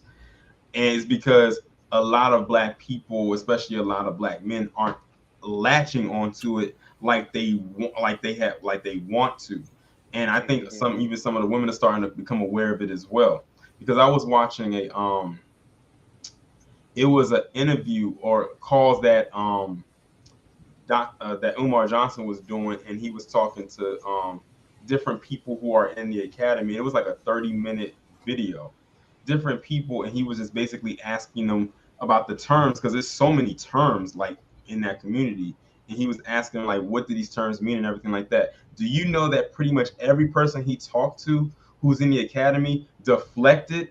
Like, it's like, wait a minute. So how is it that you're saying that you're proud to be this, but when he asked you a specific question, and it was a very direct question of a yes or no, you literally did a 360-degree around the globe and still didn't even answer the question. So it's like, it was very weird. I might do a live stream about that. It was like very weird how that dynamic just kind of happened. But yeah, like you said, it has to come through us. Like, we literally put the stamp of approval or disapproval on anything because we make things look cool. Real quick in the chat room, and I don't want to forget, because they're really doing well in the chat with their comments, and I greatly appreciate it. For instance, they're bringing up, someone said language. I remember specifically when I guess they called it AAVE, African American Vernacular English. I don't call it that. It's just, to me, it's just slang. It's just Ebonics. I just call it slang to me. There's and if you talk to a linguistic, yes, it's kind of difficult to pronounce, but if you talk to them, they will say language evolves. language and dialects evolve. Us as foundational Black Americans, our language and dialect are so advanced. If you can study that. Our dialect in English is not broken. It's actually very advanced, much more than The King's what they English. call standard English. I remember like when you would go to school or when you would go to work or something, there would be like a trend word, like some type of slang, like people say cap now, people say there was the thing bugging, doing like Finesse, all all little that words like swag. that. And they would always, swag would be one of them. Every Black people, we would kind of get it all right away. Like we would figure out the context clues. Okay, this is what it means, and we would like simultaneously understand what that term refers to or what that refers to. And you would have other groups of people who wouldn't get it. And then by the time they caught on to what we were saying, we moved on to the next thing. Exactly. We were always a step ahead when it comes to language, and they were always following behind. That's why even now you see them using outdated slang. Like, that might have been cool in the 2000s. We don't say that anymore. That's kind of lame now. Exactly. We're past that now. Right. Someone else has bought up Adidas. Adidas wouldn't be where it was had it. I forgot his name. Had it not been Run DMC. Had it not been for that. Someone bought up Nikes for the Black athletes wearing Nikes, even Jordans. Not even, we can even go further than that. Remember, I don't know, because of course I wasn't born back then, but like in the 70s, 80s, basketball shorts used to be kind of thigh-high shorts. Yeah. Very short shorts. I believe it was during the 90s when Michael Jordan and everything was playing, where they actually changed the whole uniform. If you notice the difference between the 80s basketball uniform and the 90s basketball uniform, it was a very big change. The shorts became baggier and longer. The jerseys became baggier too. Yeah, so just the stop, and from now on, that's all you see now. So everything we do, when we say, okay, this is cool, then that's what everyone will eventually follow and acquiesce to. And if we say it's not, then people aren't going to rock with it. Like a lot of the trends on TikTok, they're copying us. If we see it and we say, no, that's weak, that's lame, that's not cool at all, they're going to stop doing that, because people, whether they know it or not, they subconsciously know that we're like you said, we're the trendsetters of the world. So nothing is really popular. Nothing's really popping unless we give the green light for it. I'll even give you another one when it comes to clothing. Do y'all remember back like in the early 2000s when they would take the Looney Tune characters and have them wearing baggy clothes? The picture tees, man. We had Jabos, man. We made popular. I don't know if y'all was wearing Jabos in y'all area, but I know here in Atlanta. I remember when the Black girls in particular made the jersey dress. That was so sexy to me. Oh, that was so sexy. Yeah. And also remember when they came out with it was short-lived, but I only mainly saw Black girls wearing them, and that was the Jordan heels. Remember the Jordan heels? The MySpace shoes. I mean, I knew a girl who I went to high school with who used to stay wearing them Jordan heels. Like, there was like, and I remember they were pink and white because she always stayed wearing them. But those Jordan heels, like I said, they were short-lived. Even when Black people used to wear the North Face. Remember the North Face jacket? North Faces, especially in the DMV area. Listen, the North Face in this area was a big deal. It was a very big deal in this area. Even like you can go and you can even say like in New York, the Timbs was like the shoe to like the boot to have in New York was a pair. You had to have like it was almost like a religion. I heard Black person had to have at least one. And this go for the men and the women. You had to have at least one pair of Timbs in your closet. And the bubble jacket. Like bubble jackets, but like the big bubble jacket, like all of that. Like it's like we're taking a trip back down memory lane, but we really did influence a lot of stuff over the years through every decade. NASCAR jackets. I had one of those too. I had a NASCAR jacket. Yeah, and Yeah, I had to like, and I also, had like the little bomber jacket and all types of stuff like that. Mm-hmm. So this, we're saying this to say, we are the trendsetters. So we're like the definition of what culture is, if you want to be honest about it. And people say we don't have culture. Exactly. I know a lot of people are saying recently that what they say, Jamaicans invented hip hop, which has been debunked for first. And it's unfortunate like that Busta Rhymes was the one that said that, considering that he has a huge spot in hip hop. Like he's practically a legend. But for him to actually come out of his mouth and say that, it's like, hold on, like we gotta pump your brakes right there. Like he undermined the hell out of us, man, because we showed Busta so much love for him to come out and say some bullshit like that. It's like, damn, Busta, especially since he brought such a unique style to hip hop that had never been seen before. Because I'm telling you right now, that Put Your Hands Where My Eyes Can See, that production, that beat behind that song, to me is still one of the hardest hip hop beats ever. Like, but that's the thing about FBA, we've never had an issue showing love to non-FBA people. If you do some dope shit, we gonna give you credit for it.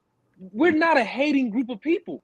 Like I said, Busta, to my knowledge, Busta doesn't come from FBA lineage, but we still uphold him as one of the hip hop greats of all time. Yeah. It's like, for you to undermine us like that, dog, man, that was low key hurtful, because Busta Rhymes really was one of my favorite hip hop artists of all time. Like, and for him to do that, man, I can't even look at him the same way no more.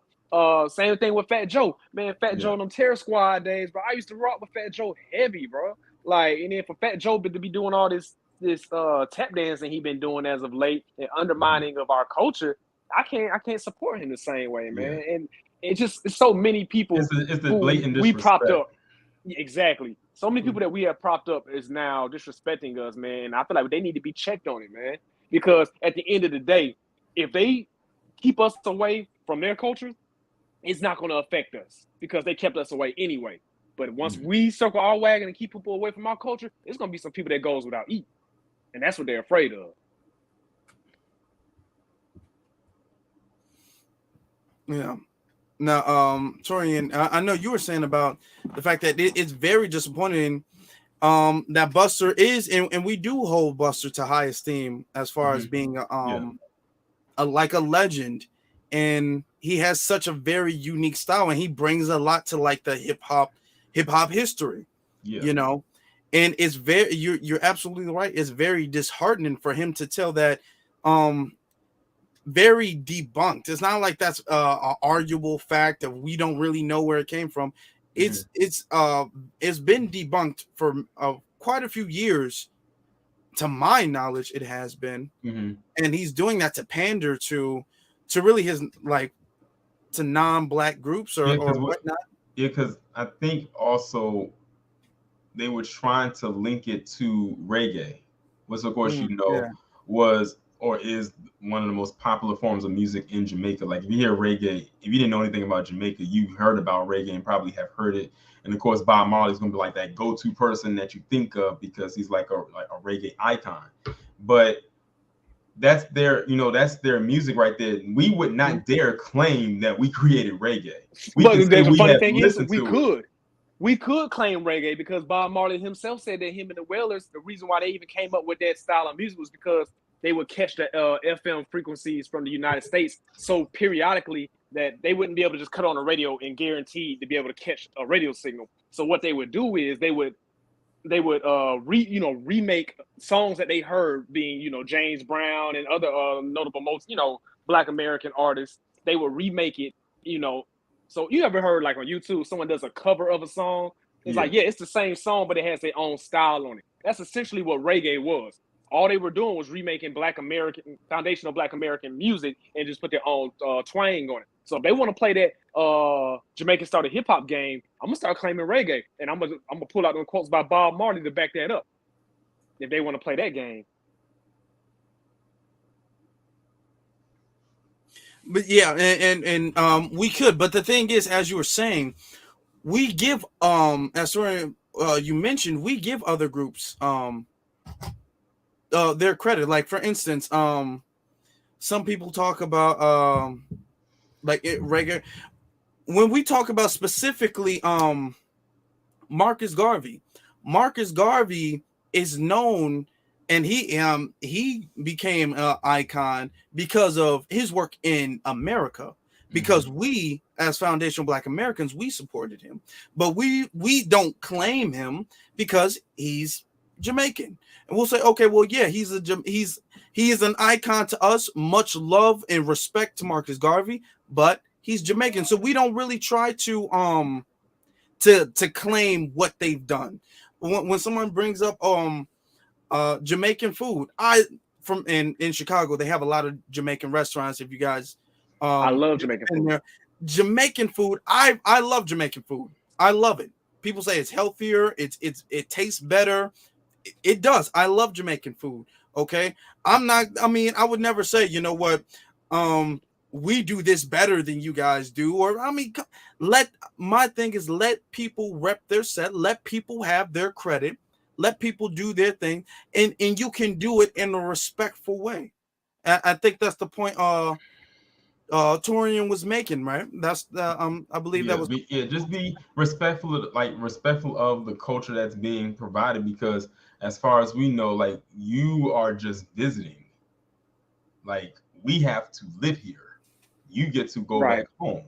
We exactly. You're a guest in this house. Respect the house. Respect the host. Like, what did Martin say in that episode when he had the fight? Respect the host or get out. Right. That's basically what it comes down to when it's with this, because we wouldn't go over there and disrespect, you, especially Never. because there's different sets of laws and everything like that. So we have to respect whatever it is going on over there. It's just the fact that, going back to, I guess, a flaw that we have is that we've been too welcoming and too open to everybody, that they think they can just come in and trash the house, and sometimes not even leave when they're supposed to, or leave the house in a mess.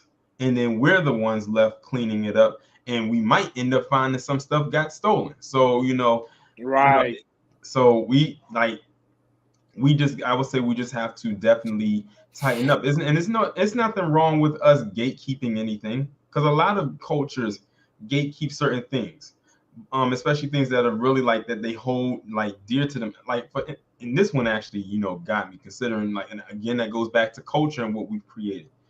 When it comes to music, we pretty much created every genre of music. And I remember a few years ago, they had one of several country or music awards. I don't know how many damn music awards you can have for one genre of music, and people think that it's the best thing since sliced bread. But they had one of those country music awards, and Beyonce had performed on one of their shows. And she was doing one of her songs that I guess you could say could fall into the category of country. And you had a lot of people who were fans of country music got upset because she was performing. Keep in mind, this is, who she is, as a big a star as she is, they were still upset that she was performing there, performing a song. And I'm like, when you look back through history, Black people are the ones that created country music. So technically, when you think about it, she was performing within her genre, if you want to be technical. And then they even came out with Nielsen's ratings and said that the time that she was performing was the highest their ratings have ever been. And then when she got off stage, the ratings dropped back down. So, and let's not act like Darius Rucker, Hootie and the Blowfish wasn't the best thing popping in country music for so many years. That's a Black man right there. Like, come on now. But and he was the lead singer of the group. Facts. But the thing with the Beyonce thing, they did Beyonce really dirty. I'm not a huge Beyonce fan or anything, but Beyonce, I know what song you're talking about. I think it was off her Lemonade album. Yeah, Daddy's Lessons is the name of the song. Yeah, they recategorized the song from country to like R&B or something like that. Basically, because the song performed very, very, very well, but I think it just chapped their boots, for lack of a better term, to see a Black woman, especially one that's so held in high esteem, especially in like the hip hop culture, to see her taking over their genre, well, the genre that they feel belongs to them. And I think I'm almost mad at Beyonce for just letting them do that and not making a bigger deal about it, but it is what it is. Yeah. But all I know is, go ahead.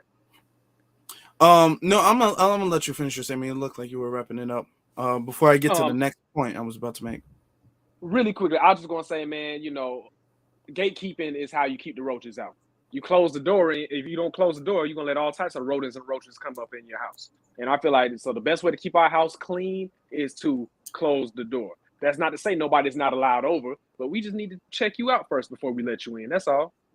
And that's all I was gonna say. Absolutely. Now, when it comes to, and we were talking about just mutual respect, we have mutual respect for our brothers and sisters in the diaspora.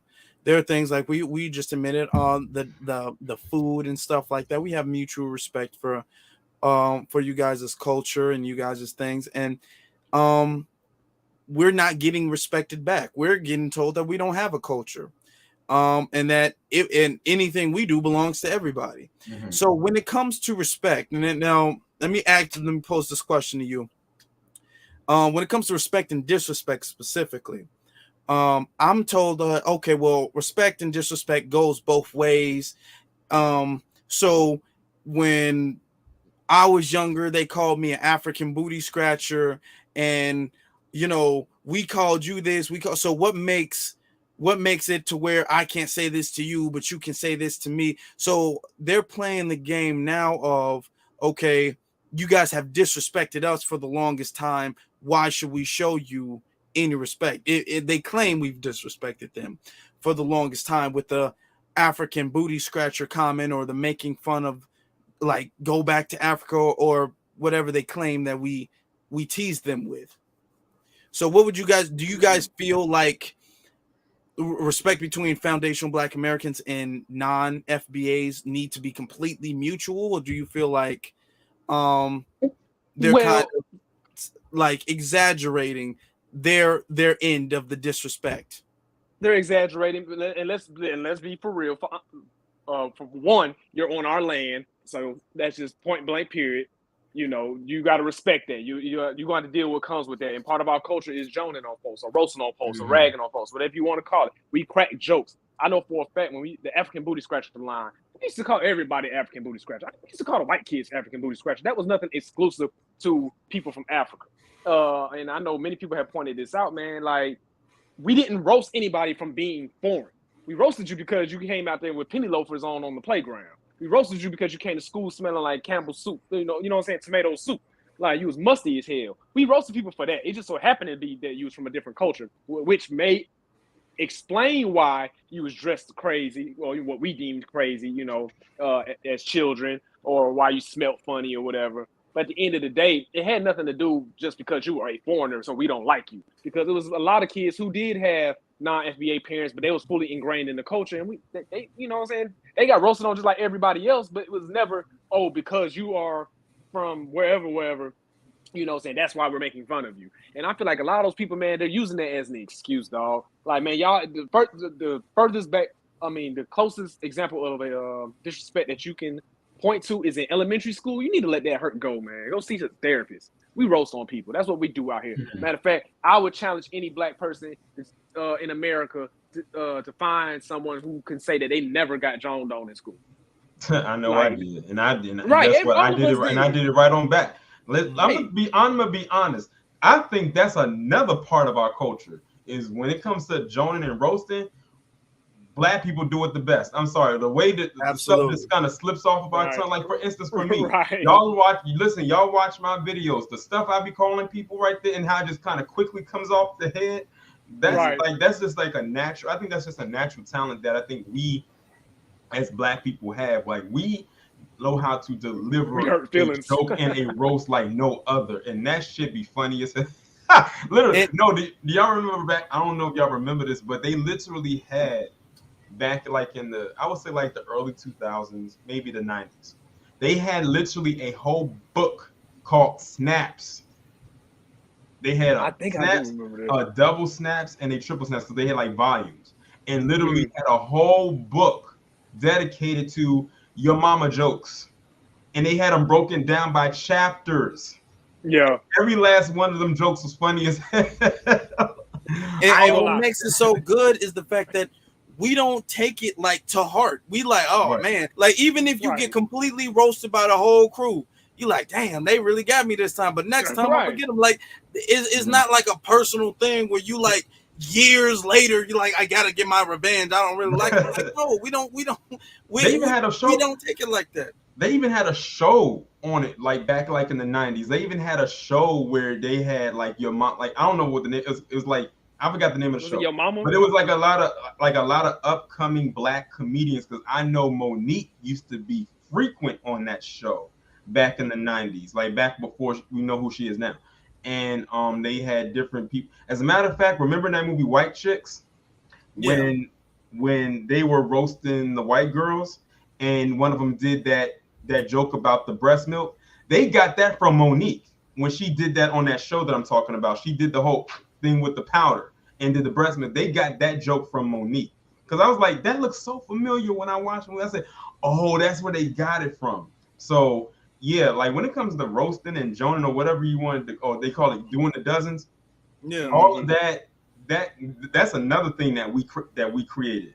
And like I said, they're just jokes and everything like that. Because I remember when we was in school, we used to have like little like a rotation thing, like whoever could do it the best. And like if you couldn't, it's basically a backup. It was like a competition. Whoever could keep it going, and like whoever could not give the joke out, or if it wasn't funny, then hit, you lost. So like we like literally like it's like we know how to take something and we know how to have fun, but we also know like we, sometimes there will be boundaries, like maybe like don't say something about like somebody's, maybe if someone was real sensitive, or first off, if he was real sensitive, we will advise you not to participate.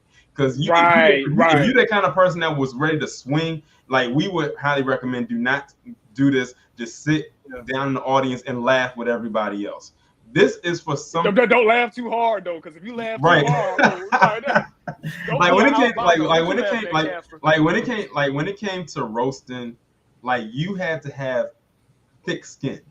You could not be overly sensitive. You could not have thin skin and everything like that. And the fact that they're trying to bring up something like quote unquote African booty scratcher, like said, we called everybody that. I was called that, and I'm not from Africa, and I don't scratch my booty. But so for them to actually like say that, it's like, okay, it's like, what do you want us to do? Like, you're an adult now. If you're still hanging on to that from something that happened years ago, and think about all the stuff that has happened in your life since then, and that is what pisses you off the most, when you probably have dealt with more shit in your life since then, you have a problem, and maybe you need to go sit on someone's couch.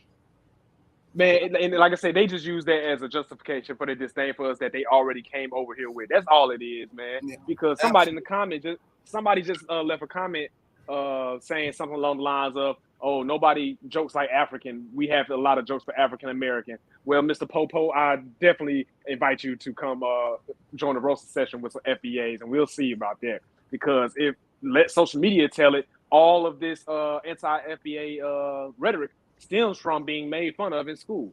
Mm-hmm. So if y'all was as good as roasting as you say, then I don't see what the issue is.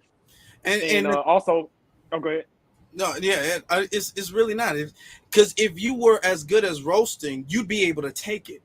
Mm-hmm. We don't grow up like, I'm not gonna talk to my cousin because years and years ago he got on me because of a loose tooth I had when I was 7 years old. We don't feel like we don't feel like that. Like, even just the idea that I just came, it just comes to us naturally. Right. Mm-hmm. We just be flaming people naturally. That's just how it is. And speaking of, like, when you said family, we will be roasting our own family too. So it's not like we just go out and we just go in on strangers or people that's not related to us. We be talking about family too. It's just like, that's how we're hardwired. That's just how we are. And like I said, it's all out of love, because we just be sitting there just laughing and having a good time, and whatever the case may be. Like, for instance, the gym that I go to, they always, like, whenever I have my cornrows, and they always call me D'Angelo, Ludacris, or Kawhi Leonard. But when I have it in this ponytail right here, for instance, the person who runs the company that I train with, he said, "I see you still got that perm in your head." Even though I damn sure don't have a perm in my head. Really, I don't. And I did not get offended by it. All I could do was just laugh. I couldn't even, like, come back, because the thing is, I have a nick. I call him a couple things too, but I couldn't think of it because I was in the middle of my workout, and I knew that if I started something, then it would have been like I wouldn't have been able to finish my workout. So but you know, it is what it is, and all I could do is just laugh, because sometimes the shit be funny. Like sometimes you gotta laugh at yourself, like, because like damn, it's like, man, that is kind of true. But like, you know, but it is what it is. But like I said, you just gotta have thick skin, and like I said, we are hardwired differently than other groups of people. Like that's just how, you know, how we are. And like I said, when it comes to the roasting and the joning and whatever you want to call it, we are some of the best, if not the best at it. We have a butthurt non-FBA in the chat, by the way. I'm sorry, I just keep reading their comments. Keep talking about how we mentally scarring people, it causes them mental trauma, in some cases suicide. Warrior Scholar, you might need to go see a therapist, my dude. You might really need to see a therapist, dog, because that's American culture, my dog. If you live on this land, that's our culture, and we're not gonna change our culture to appease somebody that came here voluntarily. You chose to come here, my dog. So therefore, if you can't hang, you know, I'm not one of the people that say, hey, all non-FBA need to go back where they came from, man. You already here, and some of y'all been here for a couple of generations at this point. But my friend, this is our culture, dude. And we're not gonna change it to appease you. Here's the thing. Let's say we go too far. Let's say that. When we do what we do, we don't have any animosity towards it at all. Like we said, we'll go in on our own family. You get when it comes to playing the dozens, you literally have parents going in on their kids sometimes, and the kids be laughing. You know how many times my dad was like, "Damn, your head is just so big." Like they would just don't let the kids say anything. It was funny. I mean, and don't let the kids say anything. And don't let the kids say anything. Because the kids are going to be the most brutally honest. So when they say something, it makes it even funnier when they say it. Because coming from a person like because my first job was working at a summer camp. It was like a day camp. It wasn't an overnight camp. And so I would be dealing with kids every single day from June to August in the heat from 9 to 3 p.m. And when I tell you some of them kids, some of the stuff that they would say, as reckless as they could get with their mouths, I'm not even gonna lie, that shit was funny as hell. Cause I'm like, where did you get this from? And it's like, and you gotta think these kids was like age 6 to 12. So when I was working there, I was 16. So I was probably, I was maybe 4 years older than the oldest child that was there. So when I would be listening to some of the stuff that they would be saying, I'm like, where did they get this from? And sometimes they might get it from a TV show that they were watching or whatever. You gotta think at the time, that was back during like Flavor of Love, I Love New York days. So you're talking about like stuff from right there. They would be telling me stuff like that they would be watching on TV that I would not expect them to be watching. I'm like, why aren't you watching SpongeBob or this or some other cartoon? And they up in there watching stuff their parents be watching, and they would bring it to the camp and be imitating the stuff. I'm like, whoa. I'm like, hold on. I think I watched that last night. And be A1 with it too. So like, but that's, but like I said, if the kids start roasting you, then it must be true. Because the kids gonna be brutally honest. They're not gonna lie. Like I've even had like little kids, like when I was working at the camp, they be saying, Mr. So-and-so, why do you why do you look like that? And I'm like, well, look. I'm like, look like what? I like, and look like what? But their tone would switch up when I said, okay, Beth, since I look like this, you're not participating in whatever activity. Like, oh, I'm sorry, I didn't mean to say it. I was like, exactly. So it's like that authoritative figure kicked in. They switched up real quick. Now, my thing is he's saying at the end of the day, it is interesting observing y'all pretend to know what you're talking about and you're qualified to address me. Interesting. Here's the thing. I'm not sure. Can you put in the chat room where you're from? If you're brave enough, can you put in the chat room where you're from? Now, my thing is this. When it comes to non-FBAs talking about roasting and being traumatized by being made fun of for what they claim they've been made fun of, why is that energy only directed towards foundational Black Americans? Because you have these little Caucasian kids, calling them niggers and stuff like that. Right. And they don't ever talk about how they're traumatized by any other group of people, or how they have Exactly. any disdain for any other group of people for making fun of them. Only when Black Americans say something, and we have no malice, no like hate behind it. It's not like them, who we're not told to by our parents, don't talk to Africans, don't talk to them, they're ghetto, they're filthy, we're not taught that by them, by our parents. I mean, they are, a lot of them are, and they don't like to admit it, but a lot of them are.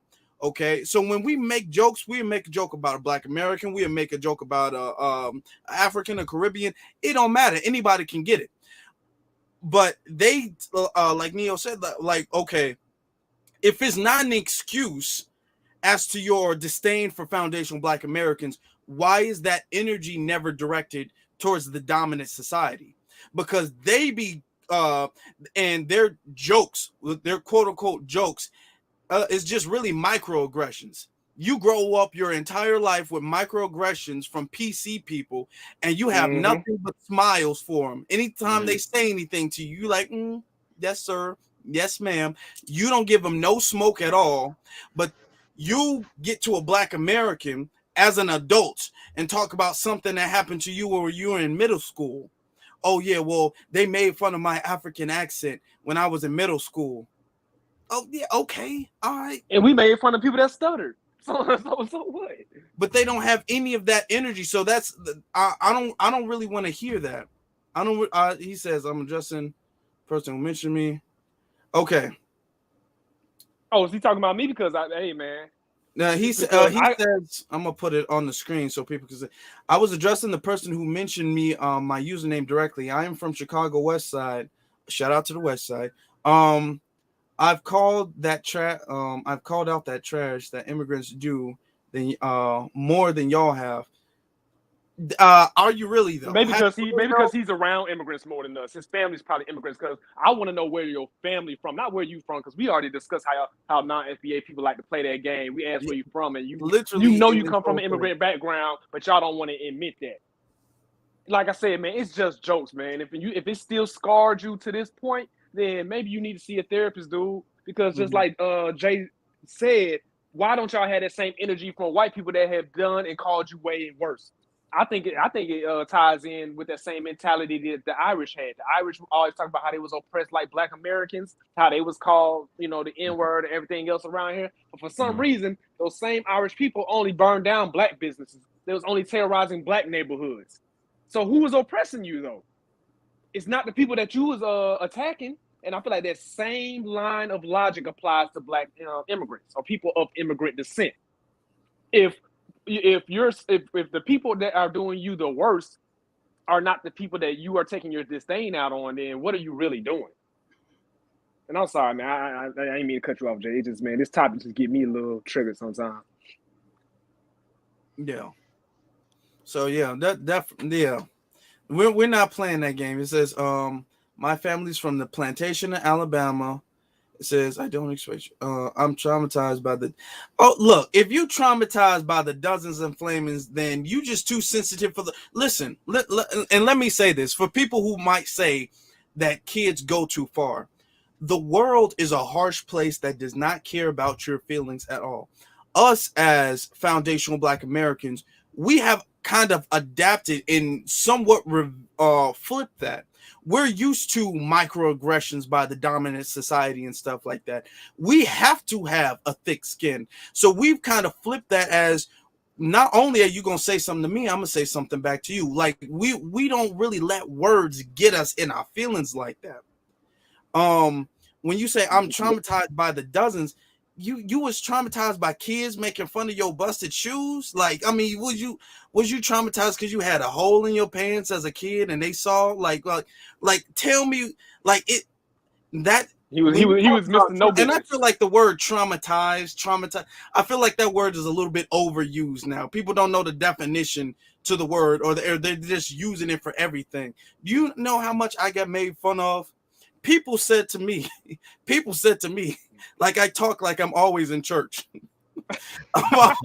People said to me, I talk like I'm always in church. So, and I thought it was funny. I thought that was funny, man. Like, come on. Did I say, oh, I'm just traumatized?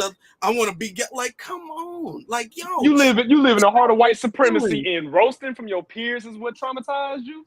Maybe you should. Maybe you not. Maybe you don't know where you're at right now. Don't tell me you're from the west side of Chicago if you can't play the Dozens. Don't tell me you from there. You can't be from the west side if you can't play the Dozens. And the thing is, though, us joning on each other is really kept us alive. It kept us out of trouble because I know back when I used to get made fun of, man, I'm light, bright, and everything else. I got so many jokes in my head, you know what I'm saying? My head kind of big and everything else. Man, I got so many damn jokes, man. And rather than go home and cry about it or fight about it, I did get in one fight. And then, my mama basically was like, man, boy, let me find out that you over here fighting people over some words. You know what I'm saying? I'm going to whoop your ass, basically. If that's what you up there fighting for. Basically, don't put your hands on nobody if they didn't put your hands on you. So you know what I did? I learned how to roast back. That prevented so many fights after that because I got good at it. You know what I'm saying? Like, it's a way to diffuse a situation when you know how to joke. Mm-hmm. And then, you know what I'm saying? And also, it does teach you to have a thick skin because, again, we live behind enemy lines in the middle of a systematic white supremacy. Us getting roasted on by our peers is really the least of our concerns. And that scarred you that much, maybe you need to step outside and touch some grass, as the kids say, and see what's really going on out here. Because I promise you, that's the least of your concerns. I used to get roasted on my eyebrows because they didn't. Yeah, me too. Yeah, they didn't go like they didn't go down. They used to like go up like this. So they said, like they said, why you got the devil eyebrows? I'm like, I didn't even know the devil had eyebrows. It used to bother me for some time, but over time, it is what it is. Right. So I mean, come on, and that's a part of our culture. So I don't want anybody to ever say we don't have a culture. I don't want anybody to ever say anything like that. We do have a culture. We have a strong culture, and the culture y'all mimic. Y'all mimic that. The playing the Dozens, drag, like all whatever term you use for it, it's the same concept, and it's the concept. People literally have made television programs off of that alone. Just television programs. People are famous off of that alone, off of getting together in a group and playing the Dozens and roasting somebody. People literally do that. Okay, and that's our thing that people copy with. You can't say that was a traumatizing thing. I don't know how you made it to adulthood if you feel like somebody joking about it was traumatizing. And even still with that, there would be a respectful thing. Nobody would say, well, you know what, your mama dead. There was still a respect. Yeah. There was still a line that we didn't cross when it came to that. We didn't even really touch on anybody outside of you yourself personally. We didn't talk about like your family situation or your mama or your kids. We would have the understanding of, okay, that's kind of crossing the line a little bit. Mm-hmm. When you talk about their family or something like that, we would say, oh man, when you gonna get your car washed or something, like stuff about you yourself personally. So there still is a boundary when it comes to that. Yeah. So that's just how we do. We know where to go. So don't say we don't have a culture, and don't use that as an excuse, like I was saying before, because you don't use that as an excuse when it comes to non-Black people. You don't use anything that they say.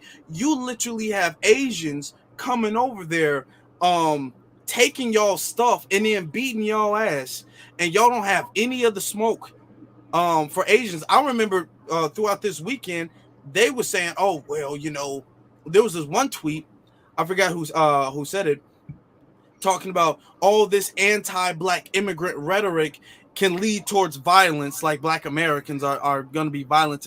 And then somebody under that said, oh yeah, they already did it to Asians, implying that we were with the Stop Asian Hate stuff.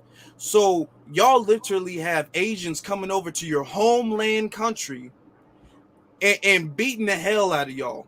There was one video I saw on Twitter where some Asian dude had a Black dude laying down, and he took like a rope or something, and he was whipping him with the rope as some type of punishment. Like they literally have that. Now I've seen some videos of them fighting them Asians off. So I will give credit where credit is due, but we can't pretend like that's not happening. And y'all don't say, oh, well, I'm traumatized against these Asian people, I'm not going to do this with them. Y'all don't have any smoke for anybody except us. All of the smoke, all of the vitriol, all of the I'm not going to do business with them, all of the akadas, all of the we better than them, we coming to take their jobs, we're coming to replace them. All of that anger is directed towards the only group of people who've actually helped you. We're the only group of people who want to see you succeed and who have helped you get to the level that you're at right now. Mm-hmm. All I know is the disrespect is going to come to an end one way or another, and we're extending the olive branch. But I remember slowly but surely. Speaking, I mean, I remember when Black Panther came out. Yeah. And you remember how you had a lot of, mainly from what I saw, FBA was, you know, they turned it into a whole event. Like they were dressing in the African attires and stuff like that, which is like something that you've never really seen like that before. And you had people who were from the continent got upset by that. I'm like, we're not mocking you. We're actually like we're actually paying homage to your culture, you know, via this film, even if we never probably put another dashiki on. But I never saw, like when I went to go see the movie and I saw people wearing the dashikis and stuff like that, I didn't see them in there acting like they were Shaka Zulu and some shit, going around chucking spears and whatnot and acting crazy. Like they were just there because they was admiring the culture for the time because it went with the theme of the movie. But you had some people who were African got upset because they felt we were mocking them. I was like, no, we were not mocking them. I even saw, because you know they showed like the movie, of course they played it over in Africa. Like you even had some people that was in Africa when the movie was over, they were like jumping up and down and like dancing and everything because it was a celebratory moment, to have some kind of representation. And some were getting upset about that. I'm like, what's the real issue here? I know what the issue is. The issue is we used to get made fun of our dashikis. We got made fun of our dashikis. But now when the FBA wear their dashikis, now it's cool. No, we started that. That's what that was. That was jealousy. When in fact, we wasn't doing it to impede upon their culture. Like you said, Taurean, we was doing it to show love, to pay homage to y'all. But that disdain and that jealousy runs so deep in some of those folks that they was blinded by it and didn't realize what was really going on. And that's just my personal take on it. I could be completely wrong, but I think that's what it's rooted in. Yeah. Now to wrap this up with the main point, I want to get across, and we touched. I think we spoke a lot of good game here. The main point I want to get across is the fact that this is about mutual respect. And I went to see I saw Black Panther in the movies a lot, like multiple times, and I've seen multiple people. They would come out and they would have like the black women would have their heads wrapped up in like African colored garments and stuff like that, and black people would be wearing dashikis and with jewelry and stuff like that. So and that was a respectful thing because you're seeing a movie and you have like African heritage and stuff like that in the movie. So this was a way to show respect, and they didn't feel like that was showing any respect. So at first it was okay when we were doing it, because we've been wearing dashikis for a while. This isn't we didn't just start it and when the movie came out 2018 or whatnot. We didn't start wearing dashikis then.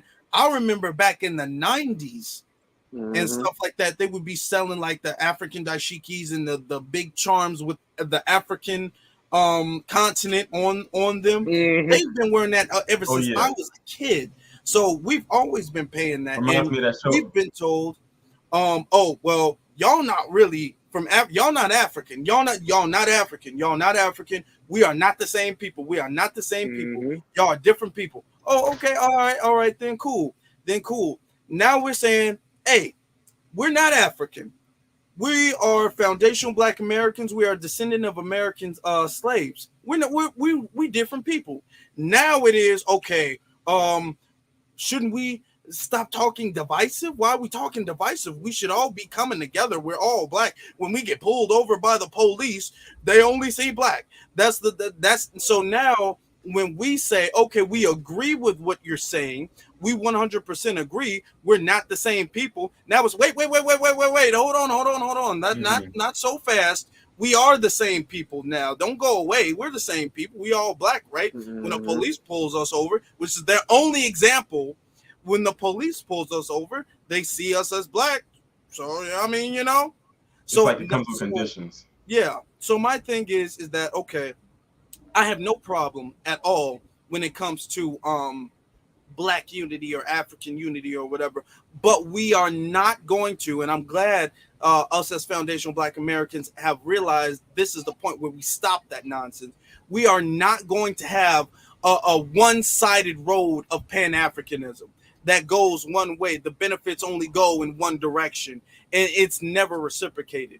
Okay, we've said from time and time again, okay, we all black, we all African, we all from the motherland. They like, no, you're not from here. You katas, you lost cats, whatever it is. And don't let anybody tell you either, because I'm sick of them saying this. Don't let anybody tell you either that a kata is not a derogatory term. Oh, well, what it originally means when the term was invented. No, we're not playing that game.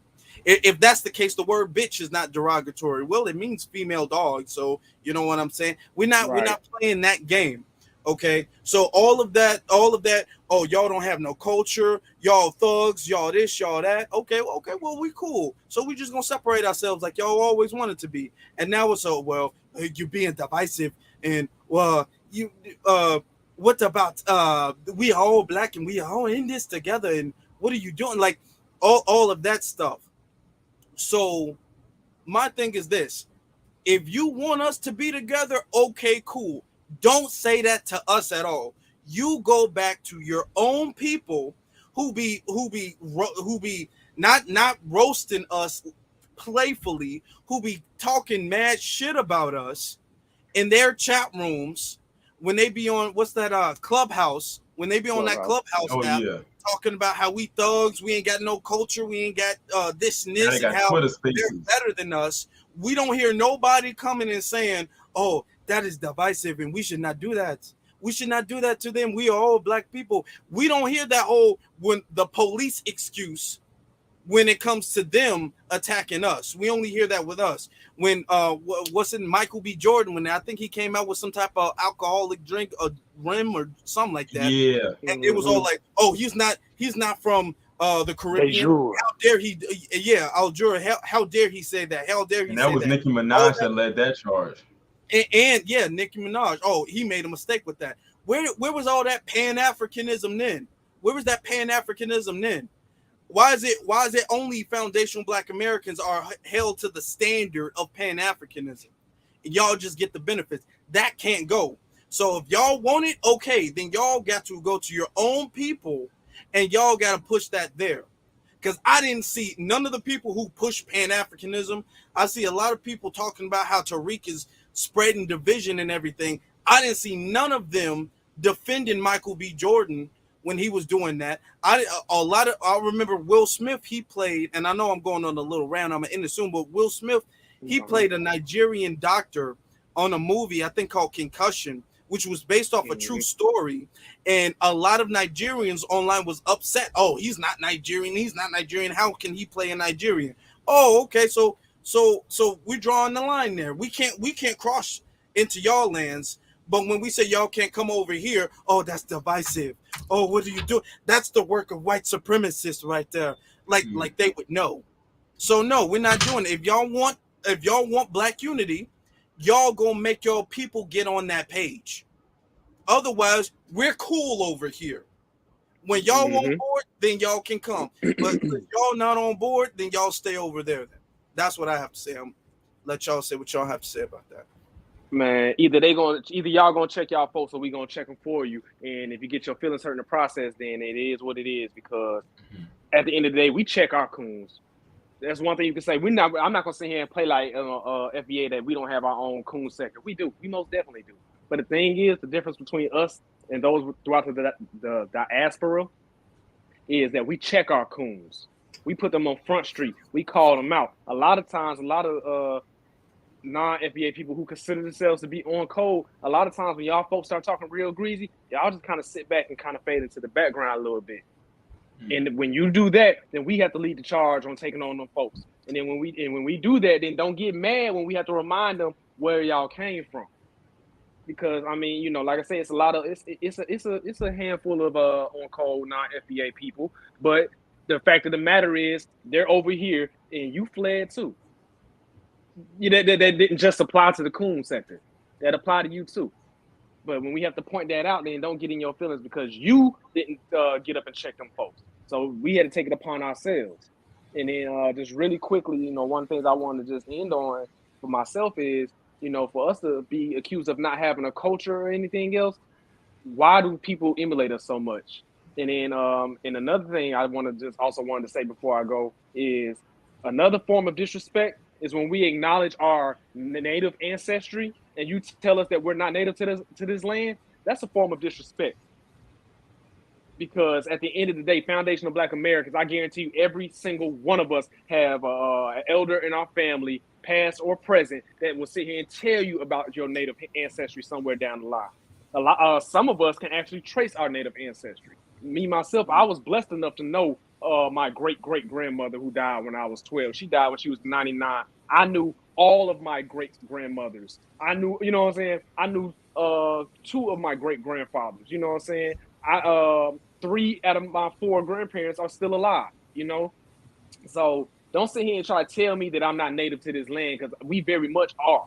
And I could point to historical documents of first-hand accounts of native tribes being classified as Negro.